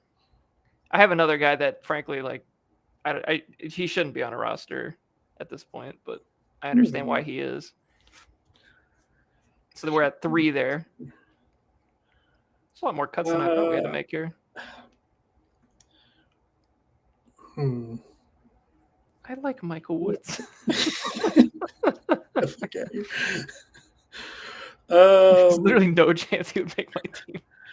I'm going to cut Jalen Tolbert. I had him on my list too. Yeah, he's. I mean, with his position is now taken with Pickens there, so and he wasn't doing anything regardless. Yeah, that's a pretty easy one. Who's next on my list? I'm gonna cut Miles Sanders. I think he stinks. Yep. I think that that was the only running back I had. But the thing is, he's got like some upside because at least he could play. The desolate wasteland of Dallas. I know, like get the ball. So, he just has other guys too that I feel like just need to be on the roster at least through training camp. It's gonna feel crazy if there isn't like a running back that's not on their roster that will be on their roster at some point. Like it just feels like there's like one of the guys that's gonna get carries on that team isn't on the roster yet.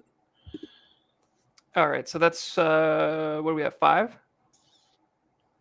We've cut. I cut Sanders, Barner, Burton, and Tolbert. Tolbert is 4, and Michael Woods 5. And Michael Woods 5. Okay, so we're at 6. We got to make 3 more cuts. This is hard. Jesus Christ. No, we got to make 4 more cuts, don't we? Yeah. God. This is not easy. Shit.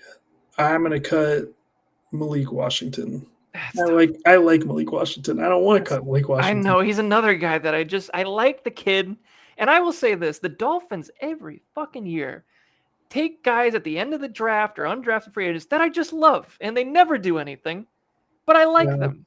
And but they gave legitimate money to Westbrook Akine, so it just feels like you got like $100 million tied into your top 3 receivers on that roster. Like, I also think that like Malik is kind of like from a body type perspective, like he feels like the guy that would eventually replace Tyreek at some point, but like who knows? I mean, it's just too murky of a situation. I'd like to keep him, but I think like you said, we got to make 3 other cuts here. I don't know who else. It's getting thin. This is not an easy team to cut for. That's for sure. Yeah. Okay, let's see. Next cut. I'm gonna cut. Oh God. I have a couple of guys here in mind, but one of them, I just don't see the upside, especially long-term upside with all the players they drafted for this team. Trey Tucker. I'm going to cut Trey Tucker, I think. Yeah, he was on the list. Another guy I really like. I had him on my team. He could most definitely have a role on this team just because he's like the only, like, I'm not believing in Dante Thornton as a thing in the NFL. No, he's going to be a slot guy. So they don't really have this body type. The only one that I would say gives them like a true vertical threat in that offense probably this year. So like he'll probably have a role, but I just so many targets to other players going that it's just not doing it for me, Brian. Yeah. Okay. I'm gonna cut El Kirko. Kirko bangs, huh? Yeah. And this is the good thing about being able to wait until right before the season starts, because that answer could most definitely change if he ends up being like the starter in Pittsburgh or something. Yeah, I just think like even with even with that, like he has like Vince has enough QB depth. I think he can get by without it. So Yeah. it wouldn't hurt either way. But I think like we talked about earlier with Dustin, there's so many guys on Dustin that we're gonna have to cut that would easily I would take over Kirk right now. No doubt. Yeah. So I like mean, I think it's advantageous to maybe cut some guys earlier just to get a chance at one of these Dustin cuts. I'm having a hard time with that myself because it's like I think I can upgrade with some realistically. There's probably another QB cut we can make too. Probably another QB cut out of one of the maybe the two rookies I assume you're talking about, but I don't like cutting those guys right now until, like you said, the situation is more clear, because I legitimately think Will Howard could be the starter of this team. He's got upside. Although I was listening to a pod today that said that their team feels very confident in Rudolph. If like the worst case scenario happens where they couldn't bring somebody in, but I'm like, I don't believe in that. Now, so we're at 7, so we need 2 more. Yeah. Man, this is not easy. So like I'm gonna cut this guy, but I don't like that I'm cutting him. It's Darius Slayton. He's on my list too. And Vince is asking for a 4th before he cuts him, so I'm just using his own nickname here. But like I think Slayton is not really somebody you want to cut. He got a 3-year, $36 million deal this offseason. He's gonna play. It's like but he's never been higher than wide receiver 33 in his rookie year. Yeah. Like he's just not going to be a guy. It feels very similar to the Trey Tucker thing, where like he fills a role for this team, but like the volume is just not there. When you have a team that is more than happy to give 140 targets to Wan'Dale Robinson every year, or this last year. Yeah. Which is insane. That's certified. I can't believe it. Did you know average depth of targets was like 2 yards? 95 of his 140 targets were within 10 yards of the line. It's embarrassing. It's absolutely embarrassing. That's the only thing they had to do. Crazy. Like they had no time to throw the ball. They had shitty quarterback play. It was horrible. But anyway, yeah, can't hate you for that one. It makes sense. It's just like I would rather cut him, and because I know the upside just isn't there, and I'd rather just keep one of these quarterbacks over them. Yeah, this last one is tough. For me, it's going to be between one of the QBs and, for me, probably Savion Williams.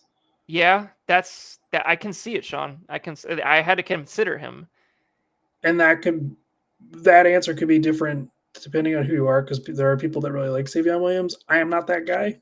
No, I'm kind of with you, Sean. But here's the thing: is Savion has good draft capital, and that's the only reason I would consider keeping him. Other than that, like Vince picked him in the waiver draft, 5.7. There's no investment. Like he is kind of an easier cut, but I would like to see, because I'm not going to sit here and say he doesn't have upside, because he does. But I mean, I just don't know how this works out. And maybe I probably need to do some more research and listen to maybe some sound bites from like the Packers, which I did not do this year from the draft. Like I want to see what they have in mind for him, because I don't know.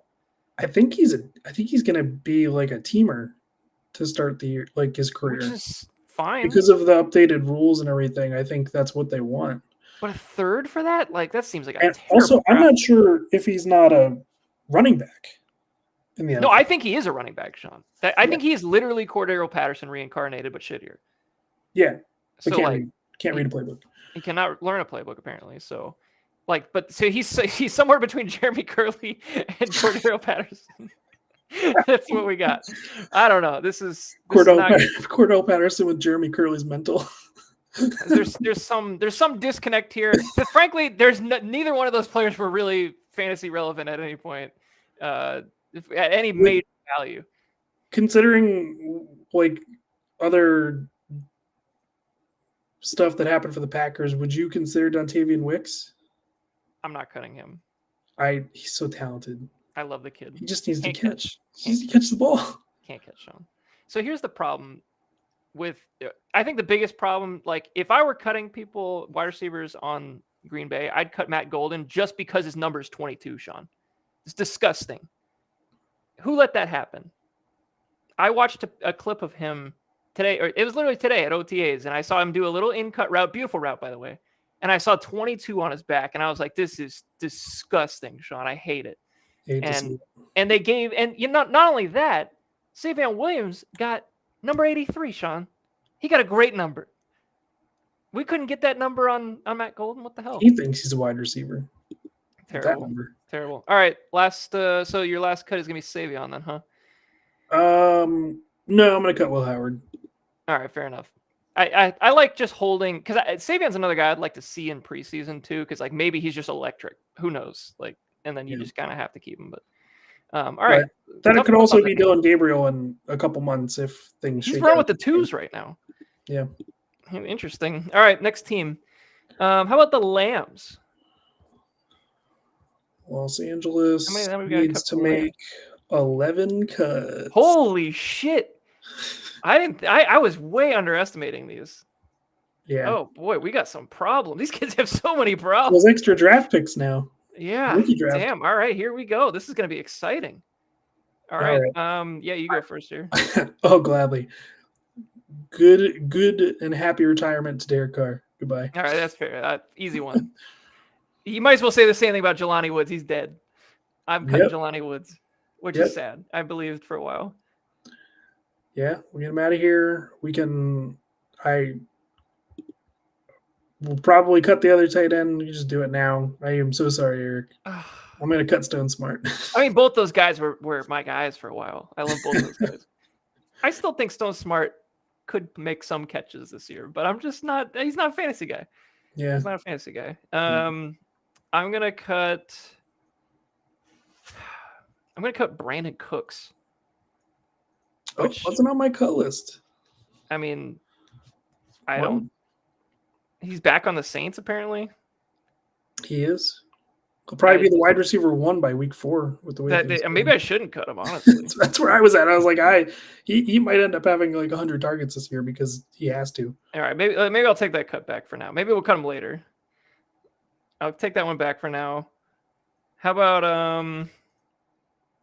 Demarcus Robinson? That's a more legitimate cut, I think.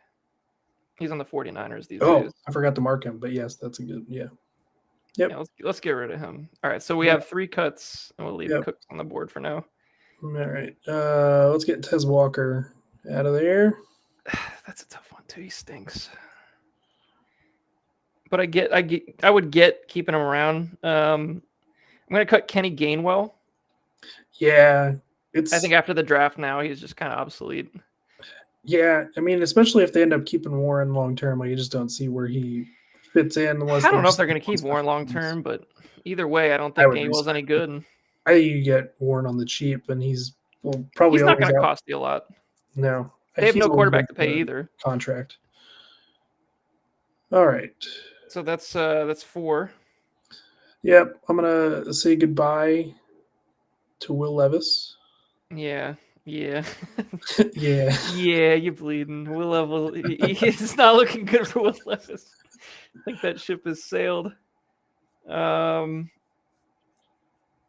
Let's just preface this by I would not cut any of these defenses, I don't think, as of yet. Nope. This is where the cuts get tough already. This is actually kind of the point where it does get a little tricky. We're hitting the point where I'm like, I need to see the entire preseason and like watch these teams and what they're doing now. Right. The first group of these guys felt pretty straightforward to me. Yeah. There's a couple of guys in this one bucket I have, especially at the receiver position. Mm-hmm. I think I'm going to cut. We're at 5, right? Just keeping track. I believe so. I'm stuck between a couple guys right now. I'm just going to cut Nick Nash and get that over with. Yeah, it wasn't somebody that I had cut, but that makes sense. I mean, just compare to these other guys. He was undrafted. Yeah. See, it's the long shots, so it's so long that I just can't see it working out, but we'll see. Yeah, I'm gonna cut. Man, I'm gonna say it's a pretty tough team to cut. A sleeper team to cut for. Who knew? Okay, so I'm gonna say goodbye. Moonman. Parker Washington. I Man, think. that's a guy that I wanted to like wait till the end because I think he's a legitimately good player. I think he's a good player too. I think he's an actually good player. Buried, and he was from a previous regime, so I think it's tough. Like, I mean, I heard he was getting talked up in camp like crazy too. You're talking at best to third option as a wide receiver. Yeah. I mean, shit. Liam Cohen had Jalen McMillan last year as third option, so yeah. All right, that's 8 then. We need 3 more. And then there's 3 other receivers that are kind of in his category to me. Is that where you? I agree. I think based on what we've seen for his career at this point, I would be fine cutting Jahan Dotson. Yeah. I just don't. I mean, we've seen 3 years, 2 different teams. He did have that one little stretch in that first year, but I just don't see it. They declined his 5th-year option for 26. Obviously, he's not going to be any more than the number 2 unless an injury happens. So I'll just cut him. Yeah, I'll keep moving. I'm gonna cut Yoshivas. Yeah, that was another guy I had on there, and he's another guy too. Like with the fact that they already have 2 guys, I think Yoshivas has some standalone value in the realm of I don't trust either of those 2 starters to stay healthy, so he's gonna play. But those targets go to Gesicki when they get hurt. They usually do. That's true. You're not wrong. So it's a very weird one because like on paper he should be getting the targets, but he doesn't. Let's go next. God, this is really where it gets tough. So we're at 9. We got to cut 2 more. This might be where Brandon Cooks comes off the board here. We're getting to that range because I am between him and another guy. Oh, maybe. I'll let you make the hard cut. I'm going to cut Valdez-Scantling. Was not on my cut list. Not even on the board. Wow. Well, he's going. He's probably going to play. He's gonna start as an X receiver for that team, unless. I don't know, Sean. We gotta cut somebody here. Who are we cutting? Unless Torrey Horton just roasts him in camp the entire time, but like he played with Clint Kubiak last year. He's never had more than 700 good too. Yards. He's never had more than 700 yards. He's not good. No, he's not. I'm gonna cut. Might be a checks in the bank situation for him. I'm gonna cut Gadsden, which I don't like. Yeah, I just like Gadsden, man. I do too. He's the new Stone Smart. What am I supposed to do? Cut him? I know. It feels bad, like especially because there's room for opportunity there. But like he drafted Loveland, and I know he likes Otten, and he drafted Jalen Sanders last year. He really doesn't need him. He doesn't need him. You're right. You're absolutely right, Sean. Yep, totally get it. Okay, so that's 10. We need 1 more. Yep. Son of a bitch. Godspeed, sir. I mean, do I cut Cooks now? I still don't want to cut him. I would be fine with that. I'm telling you right now, I would be between him and Kayshon Boutte. I think Boutte showed enough last year that I could have some level of hope. Yeah, he's the young. definition of like I need to see how things shake out on that team. I mean, he was good at the end of the year. He was legitimately good. He had 200-yard games. Like he was actually good at the end of the year. His name was one of those names that kept coming up in trades. I heard that too. So that would even actually, frankly, that would give me more reason to keep him because at least like there's some hope up for upside. I mean, not if nobody wants him. Yeah, I mean, I that's true. I had Kayshon. I drafted him. Frankly, at 310. I like the guy as a prospect. Yeah, I'm gonna cut Cooks and just get it over with. Like, James is not much of a contending guy this year, really. So let's just play for the long-term upside instead. That was a tough one. That was harder than I thought. There's some guys in there that had some.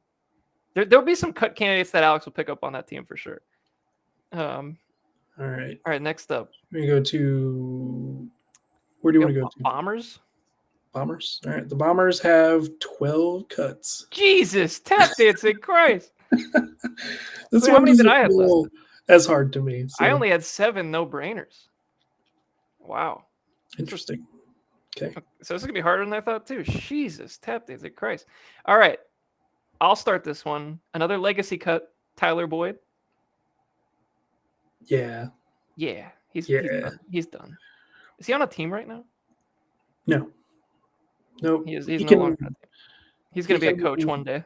shack up with another legacy cut in Ezekiel Elliott. There's that was the legacy cut I was getting at from earlier. He's a true legacy cut. He's been there for the whole time. He never left the team. He's been there since day one. So that is a true legacy cut, and that's a big one. All right, so that's 2. How many is it again? We need 11? 12. 12, Jesus. All right, I'm going to cut Kenny McIntosh for 3. Great name. Good cut. Great name.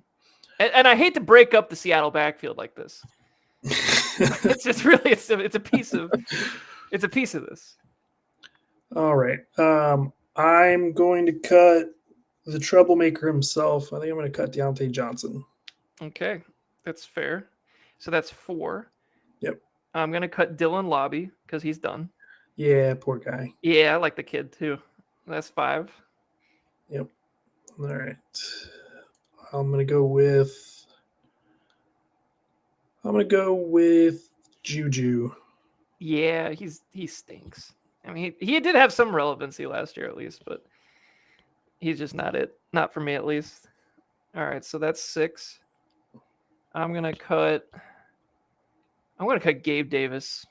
That guy stinks. Did we not already pick him? Oh shit, yeah. It was I didn't know. Did you take him? I forgot. No, I was thinking about him with the second pick originally, but Yeah, then I got Zeke. So he just All right. sucks. So that's 7. all right. Need 5 more. I'm gonna go with Ben Sinnott.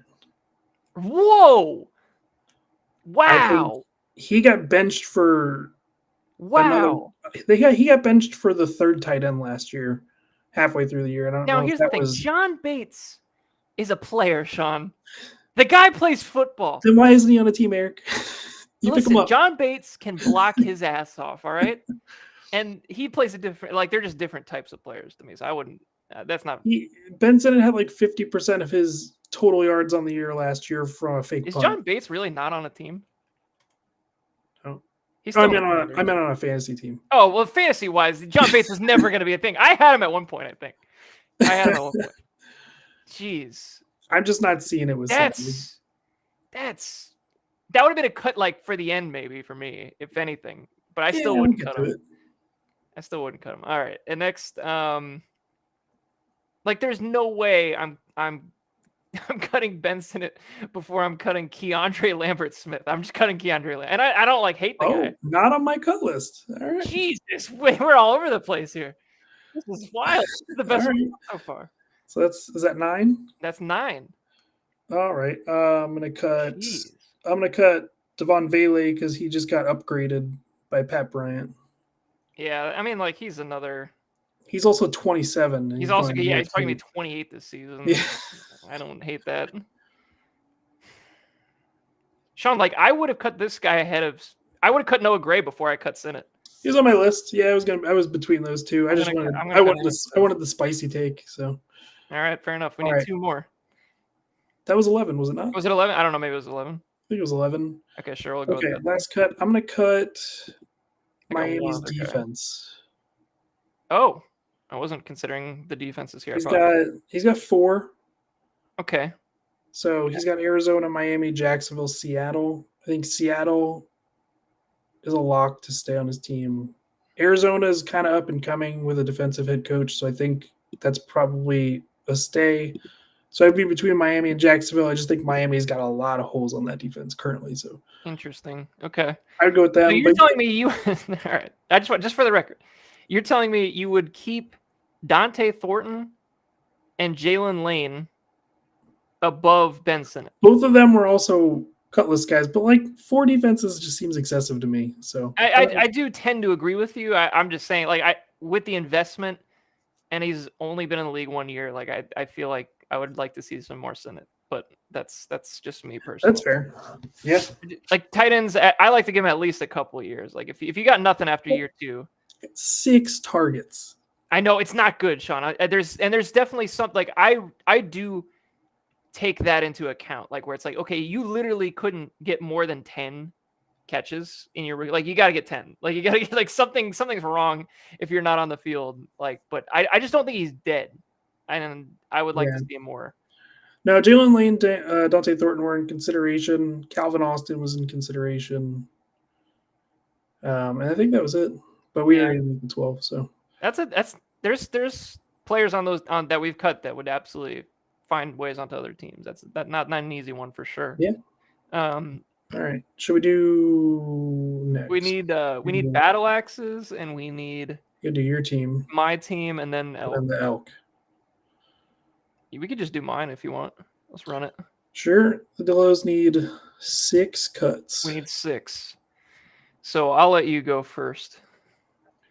All right. I'm going to say goodbye to Javon Baker.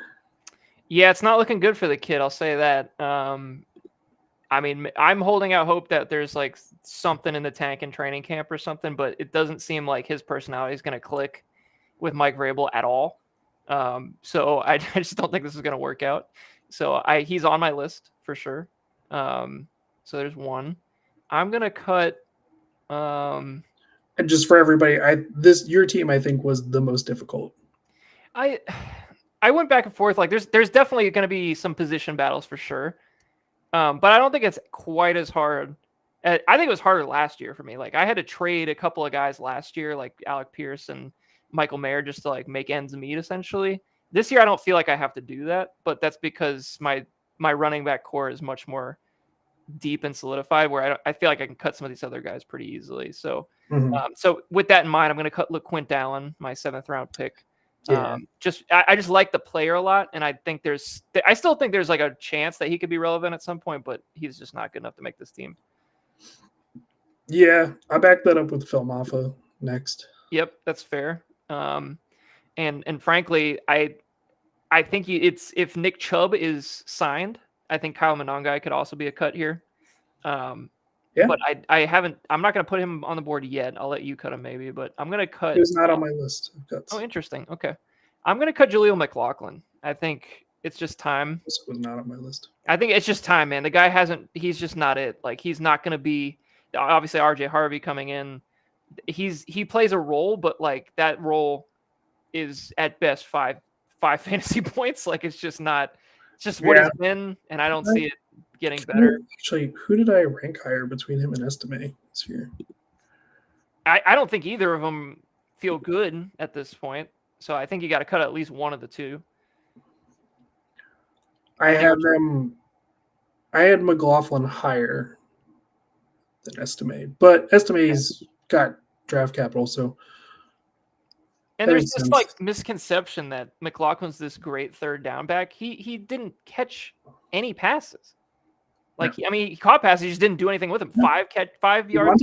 Javonte had 70 targets last year. Yeah, that's what I'm saying. Like, he's not what people think he is. Like, he's fine. Okay. Like, he's a fine 3rd back, but like, he's not a startable player to me. Yeah. So right. I think he's an easier cut than I originally thought. I'll go next. I'm going to cut Michael Wilson. Ooh. Because it just feels like he's never going to be more than like a 4 to 5 points a game guy. He's a shitty Marvin Jones, Sean. Yeah, it's just a roster clog kind of guy. He's an absolute clog. There's no doubt about it. I didn't have him on my cut list, so I'll say that. Okay. I think he was close. Like he was probably like right there, and Keep Trade Cut would back that up, I guess, with value wise here, 2,400. But like I would personally cut Jordan Whittington in front of him. Also on my list. So I'm going to cut him. So we have LaQuint Allen, Phil Maffa, Javon Baker, Michael Wilson, and Jordan Whittington. So we need one more, Sean. All right. I am going to probably upset a Colt, but I think I'm going to cut Jalen Coker. Okay, that is definitely not one I was thinking about cutting, but I understand the reasoning because he played big slot for them last year. I mean, and that's what Xavier Leggette's supposed to be playing now. Yeah. And so, like, I do understand. They bring back Thielen for another year. Like, what does that look like? I don't know. It's just he's played so well for an undrafted player though. No doubt. Like he's one of those guys that's just he's making it extremely hard to cut because like you just see the upside. He's big, he's fast, he runs routes, he does all the things you're supposed to do. Like I would much rather keep Coker than Michael Wilson, that's for sure. Just on upside. But yeah, that's a tough one. After that, I didn't really have many guys. I didn't have anybody that was really in consideration. I guess it just depends on how you would feel about maybe like an AD Mitchell, but like I'm not cutting AD Mitchell. I'll say that. But like he's the guy. He would be like the number one guy that gets picked up like on waiver day. I think most of these guys. Settles. I think honestly a cuttable guy, which is crazy because he had 100 zillion targets last year, is like maybe like Wandale's in consideration because he's just been a big nothing for his whole career so far. I mean, like you said, there's some guys that are cuttable, but you don't feel good about cutting them because you know they'll get picked up immediately. I'd much rather targets be going to obviously Neighbors, but like I'd rather targets be going to Theo Johnson, the running backs, and Slayton in that offense.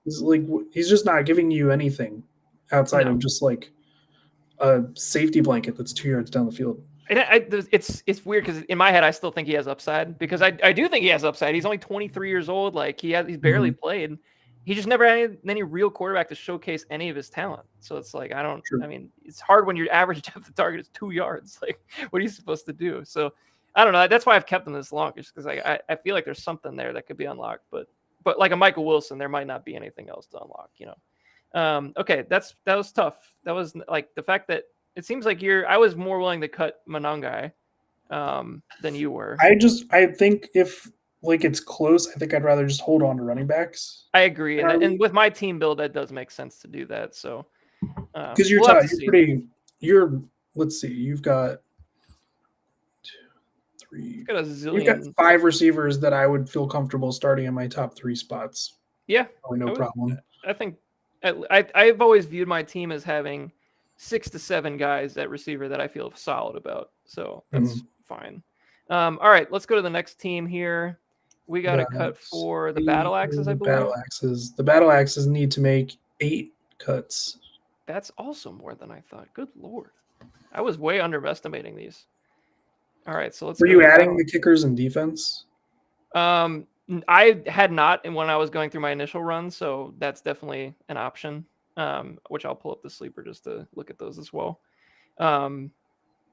I will. That man loves kickers and defenses. I know the kid. He truly loves it. I'm gonna start though, and I will just get Damian Martinez out of here. Okay. And the only reason is just like I just think he's buried. He's as buried as you could possibly be, and he's a 2-down back. Yep, no problem there. All right, I'm gonna cut Curtis Samuel next. Yeah, I think the time is it's just over. It was there was some hope last year and it just never really worked out. And Khalil Shakir kind of took that spot. I'm gonna cut Gunnar Helm because he's got too many tight ends. Oh no, he's just got too many tight ends. Yeah. All right. Well, I'll take Mayer then. See, Mayer wasn't even on my list, my initial list. If he's traded, maybe I change my mind. But like, he's just sitting. I think that's what you're hoping for is just that he gets traded at this point. At which point he could have value, but like for Scavelli, seemed like we got to cut 8. I could see where he gets cut. I think. And once again, I haven't really looked at how many kickers does he have? 2, 3. Let's just pick a kicker. You pick between Aubrey, McPherson, and Butker. Oh God, they're all good. They would all start on my team right now. So I had McPherson. Oh no, he's got all of them. They're all good. You're not cutting Aubrey, obviously. So no. So all right, so let's cut McPherson then. I'll say McPherson. It's 5, right? I think it was 4. We have Helm, Samuel, McPherson, Mayer. Oh, and Martinez. So that is 5. Yeah. How many do we need? 9, you said, or 8? You need 8. Okay, so 3 more. All right. I'm gonna cut Cincy's defense because he's got 5 defenses, and that's just obnoxious. Yeah, that's. And that defense is gonna suck. And the problem is he just needs like position players. Yeah, he Like, can't. he can't replace him, that's the Realistically, problem. he can't cut Damian Martinez. If you think about it that way, yeah. Like I'd cut that 5th quarterback first. Yeah, he's on my list. Yeah. Fuck it, I'll just do it now. Aaron Rodgers, get him out. Yeah. Seen enough. He's got too many. He's got too many guys anyway. He's never gonna play him. Best quarterback room in the league. Top to bottom, it feels good. Yeah. All right, so that's 7. Right. Let's send home. No, he can keep 2 kickers. We both know he's not going to cut 2 kickers. Come on. That would be tough. I doubt he's going to cut another defense. He likes having defense in those rosters. I got one cut that it doesn't feel good to cut him, but it's totally acceptable. I'm between Mike Williams and Luke McCaffrey, and it was Mike Williams for me. I'm going to go with Mike Williams. It just doesn't feel good. Yeah, but he's not going to do shit. We all know he's either going to get hurt or he's going to have 200 yards. It's just not going to be. He had 290 yards last year. He had 249 the year before that. I just don't see it. And look, we haven't even talked Amari Cooper's not on a team. Tyler Lockett, we'll see what happens with Tennessee, how it shakes out to start the year. And then Adam Thielen technically is not signed right now. I don't remember. In keep trade cut value, Sean, his third receiver is Jalen McMillan, which is pretty wild. Yeah, well, I think I'd rather start Alec Pierce just for the. Yeah, I mean, you might get a touchdown. The boom sauce. 60 yards, yeah. I mean, how was it on Diggs? Diggs is 3,500, not far behind. Oh, wow. Yeah, I mean, it's Diggs. But he's older, so. His average age at receiver is 28 years old. So he's an older group for sure. All right. Let's get to the fun one here. The elk. If you've all been waiting for. This is what everybody wanted all along. We made you wait 2 hours for it, but here we are. We got 15 cuts. We've done a couple of marathon podcasts here, but you know what? These are good ones. So I'm enjoying this one for sure. Less frequent during the off season, but high quality. Yeah, but we'll give you longer shit. We'll give you more shit. All right, man. This is going to be an absolute banger, Sean. I'm just going to start. How many did you say we need? 16? 15. 15? How many did I put on here? I got 16 listed, so we're ready to rock. All right. I'm going to start at the top. And Kyle Trask, get the fuck out of here. Yeah, what are you doing? I think he snuck into the facility. I think he snuck in. I think he kept his swipe card. All right, that's an easy one. That's an easy one. All right, number 2 on my list, I'm cutting Zamir White, it hurts. I'm looking right at him right now with hatred. The thing is, I don't look at him with hatred. It's not his fault. He just stinks. His career, Sean, was ruined by that ACL injury he suffered. He was the best. He was the next Nick Chubb, Sean. He was Zeus in high school. He was supposed to be the guy, and those injuries, 2 ACL injuries to both of his knees, he was never the same. He should have been the next great Georgia running back, and it just didn't happen, and it stinks. So I don't look at it with hatred. I hate the injuries. That what really pisses me off. Yeah. All right. I'm going to cut Chris Rodriguez. Chris Rodriguez, number 3. All right. I am cutting. I'm going to cut Elijah Moore because I think he sucks. Okay. I think it's just, I don't need a whole lot of analysis for that one. Speaking of guys that we think suck, I'm going to cut Malachi Corley. Wow. Okay, I forgot about him on this list. I should have put him way higher on the list. I forgot he existed. How did he not make my list?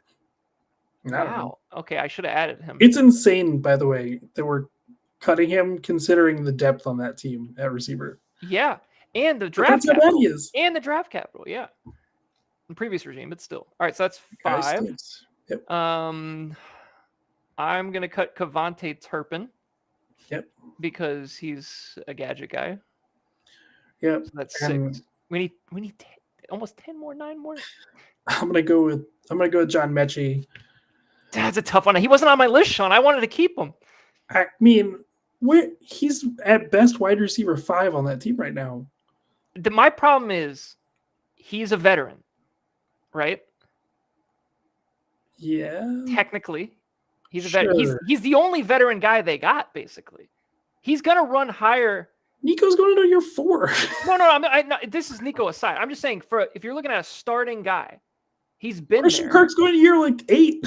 Sure, like, but I'm saying like he's more of a slot guy. Like somebody's got to play outside on the other spot, and I don't know if it's Higgins going to get handed it. I don't think it's just a handover. I think like he'll at least be like relevant early season. Like I think he's going to be somewhere out there. I just want to believe. Come on. All right, fine. We'll cut John Mechie. Fine, you get your way. I like John Mechie. He's a good kid. All right, go ahead. Let's see. I have so many options here, but the options I will say are starting to dwindle. All right, there's one that's just staring me right in the face that feels right. I'm trying to figure out who that might be.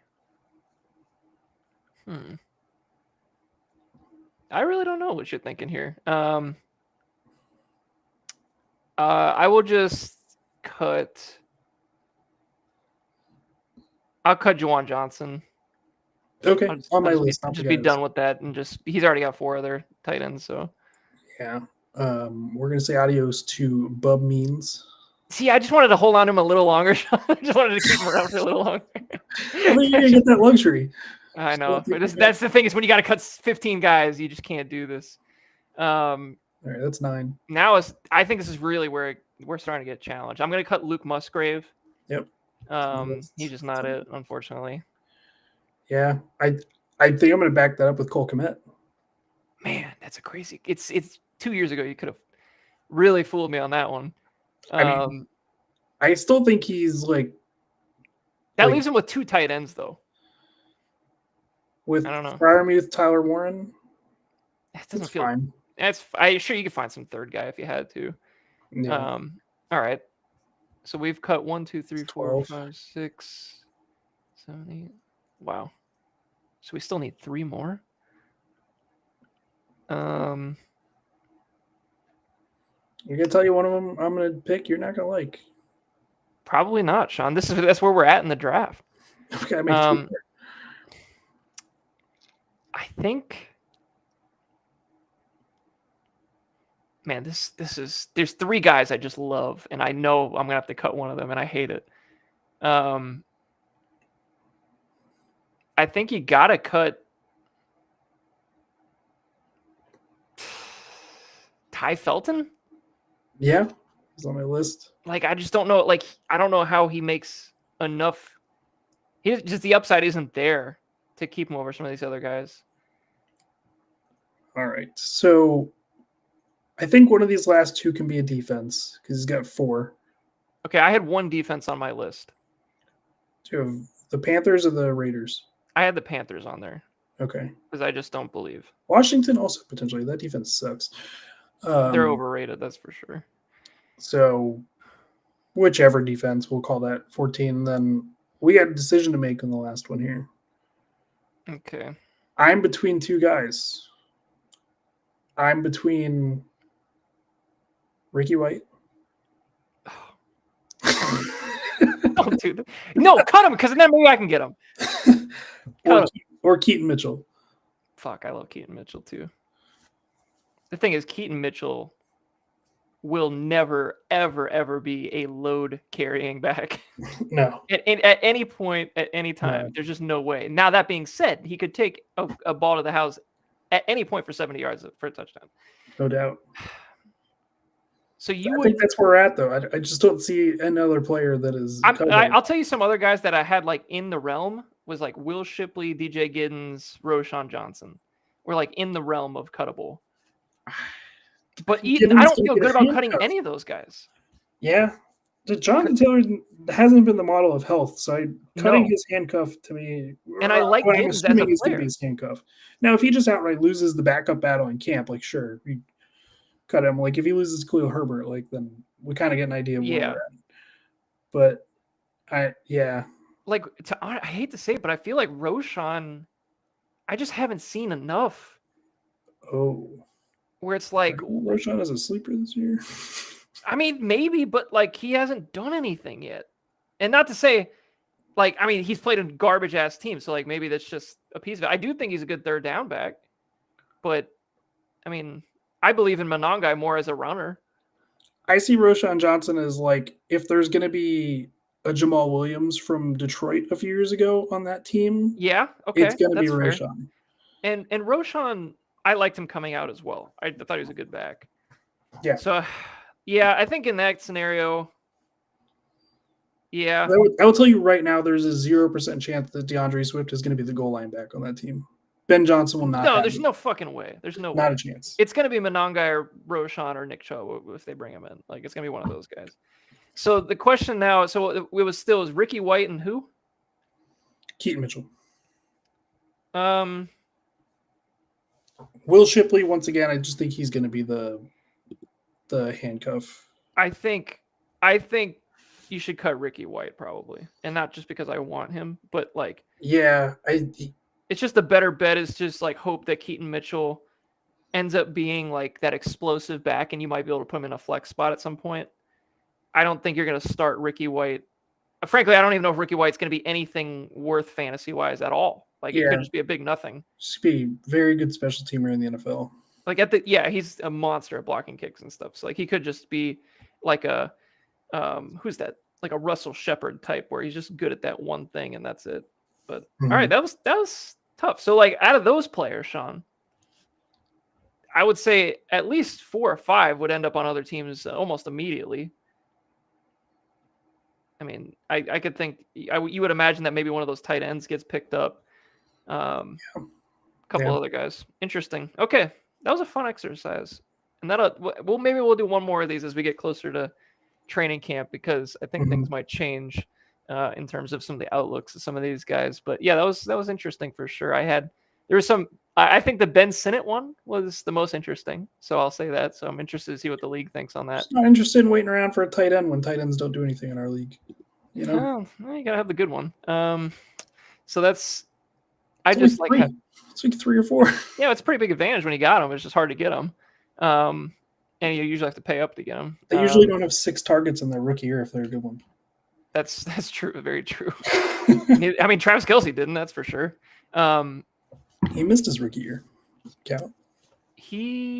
Was he hurt or was he just behind Fasano that year? He was out. I forgot which one. He took him a while to get going. I think it was his 3rd year that he actually got going. All right. Anywho, all that to say is right around 2 hours. So that was a fun one. Good time. We are planning to do a few more of these soon. I think we're going to start doing the team reviews soon, which are always some of my favorite ones. So we're going to try to bring in y'all as well to get some extra guests on for some of these team review shows, because I always think it's fun to bring on some folks throughout the off season. So we'll see if we can bring a couple of y'all on. If there's a specific episode that you want to be featured on for whether it be your own team or somebody else's team, just let me know. We can get something on the books, but we'll definitely start doing those soon. And if you also, once again, if you have any other content ideas for the podcast for the off season, we're going to be in the dog days here very soon. So if there's any cool ideas you have, I know like James came up with the Prospect Propaganda Show for the early draft season window. So if there's anything out there that you want to talk about or have any ideas, just let me know. But with that, we are going to end this stream and we'll see you next time for episode 91 of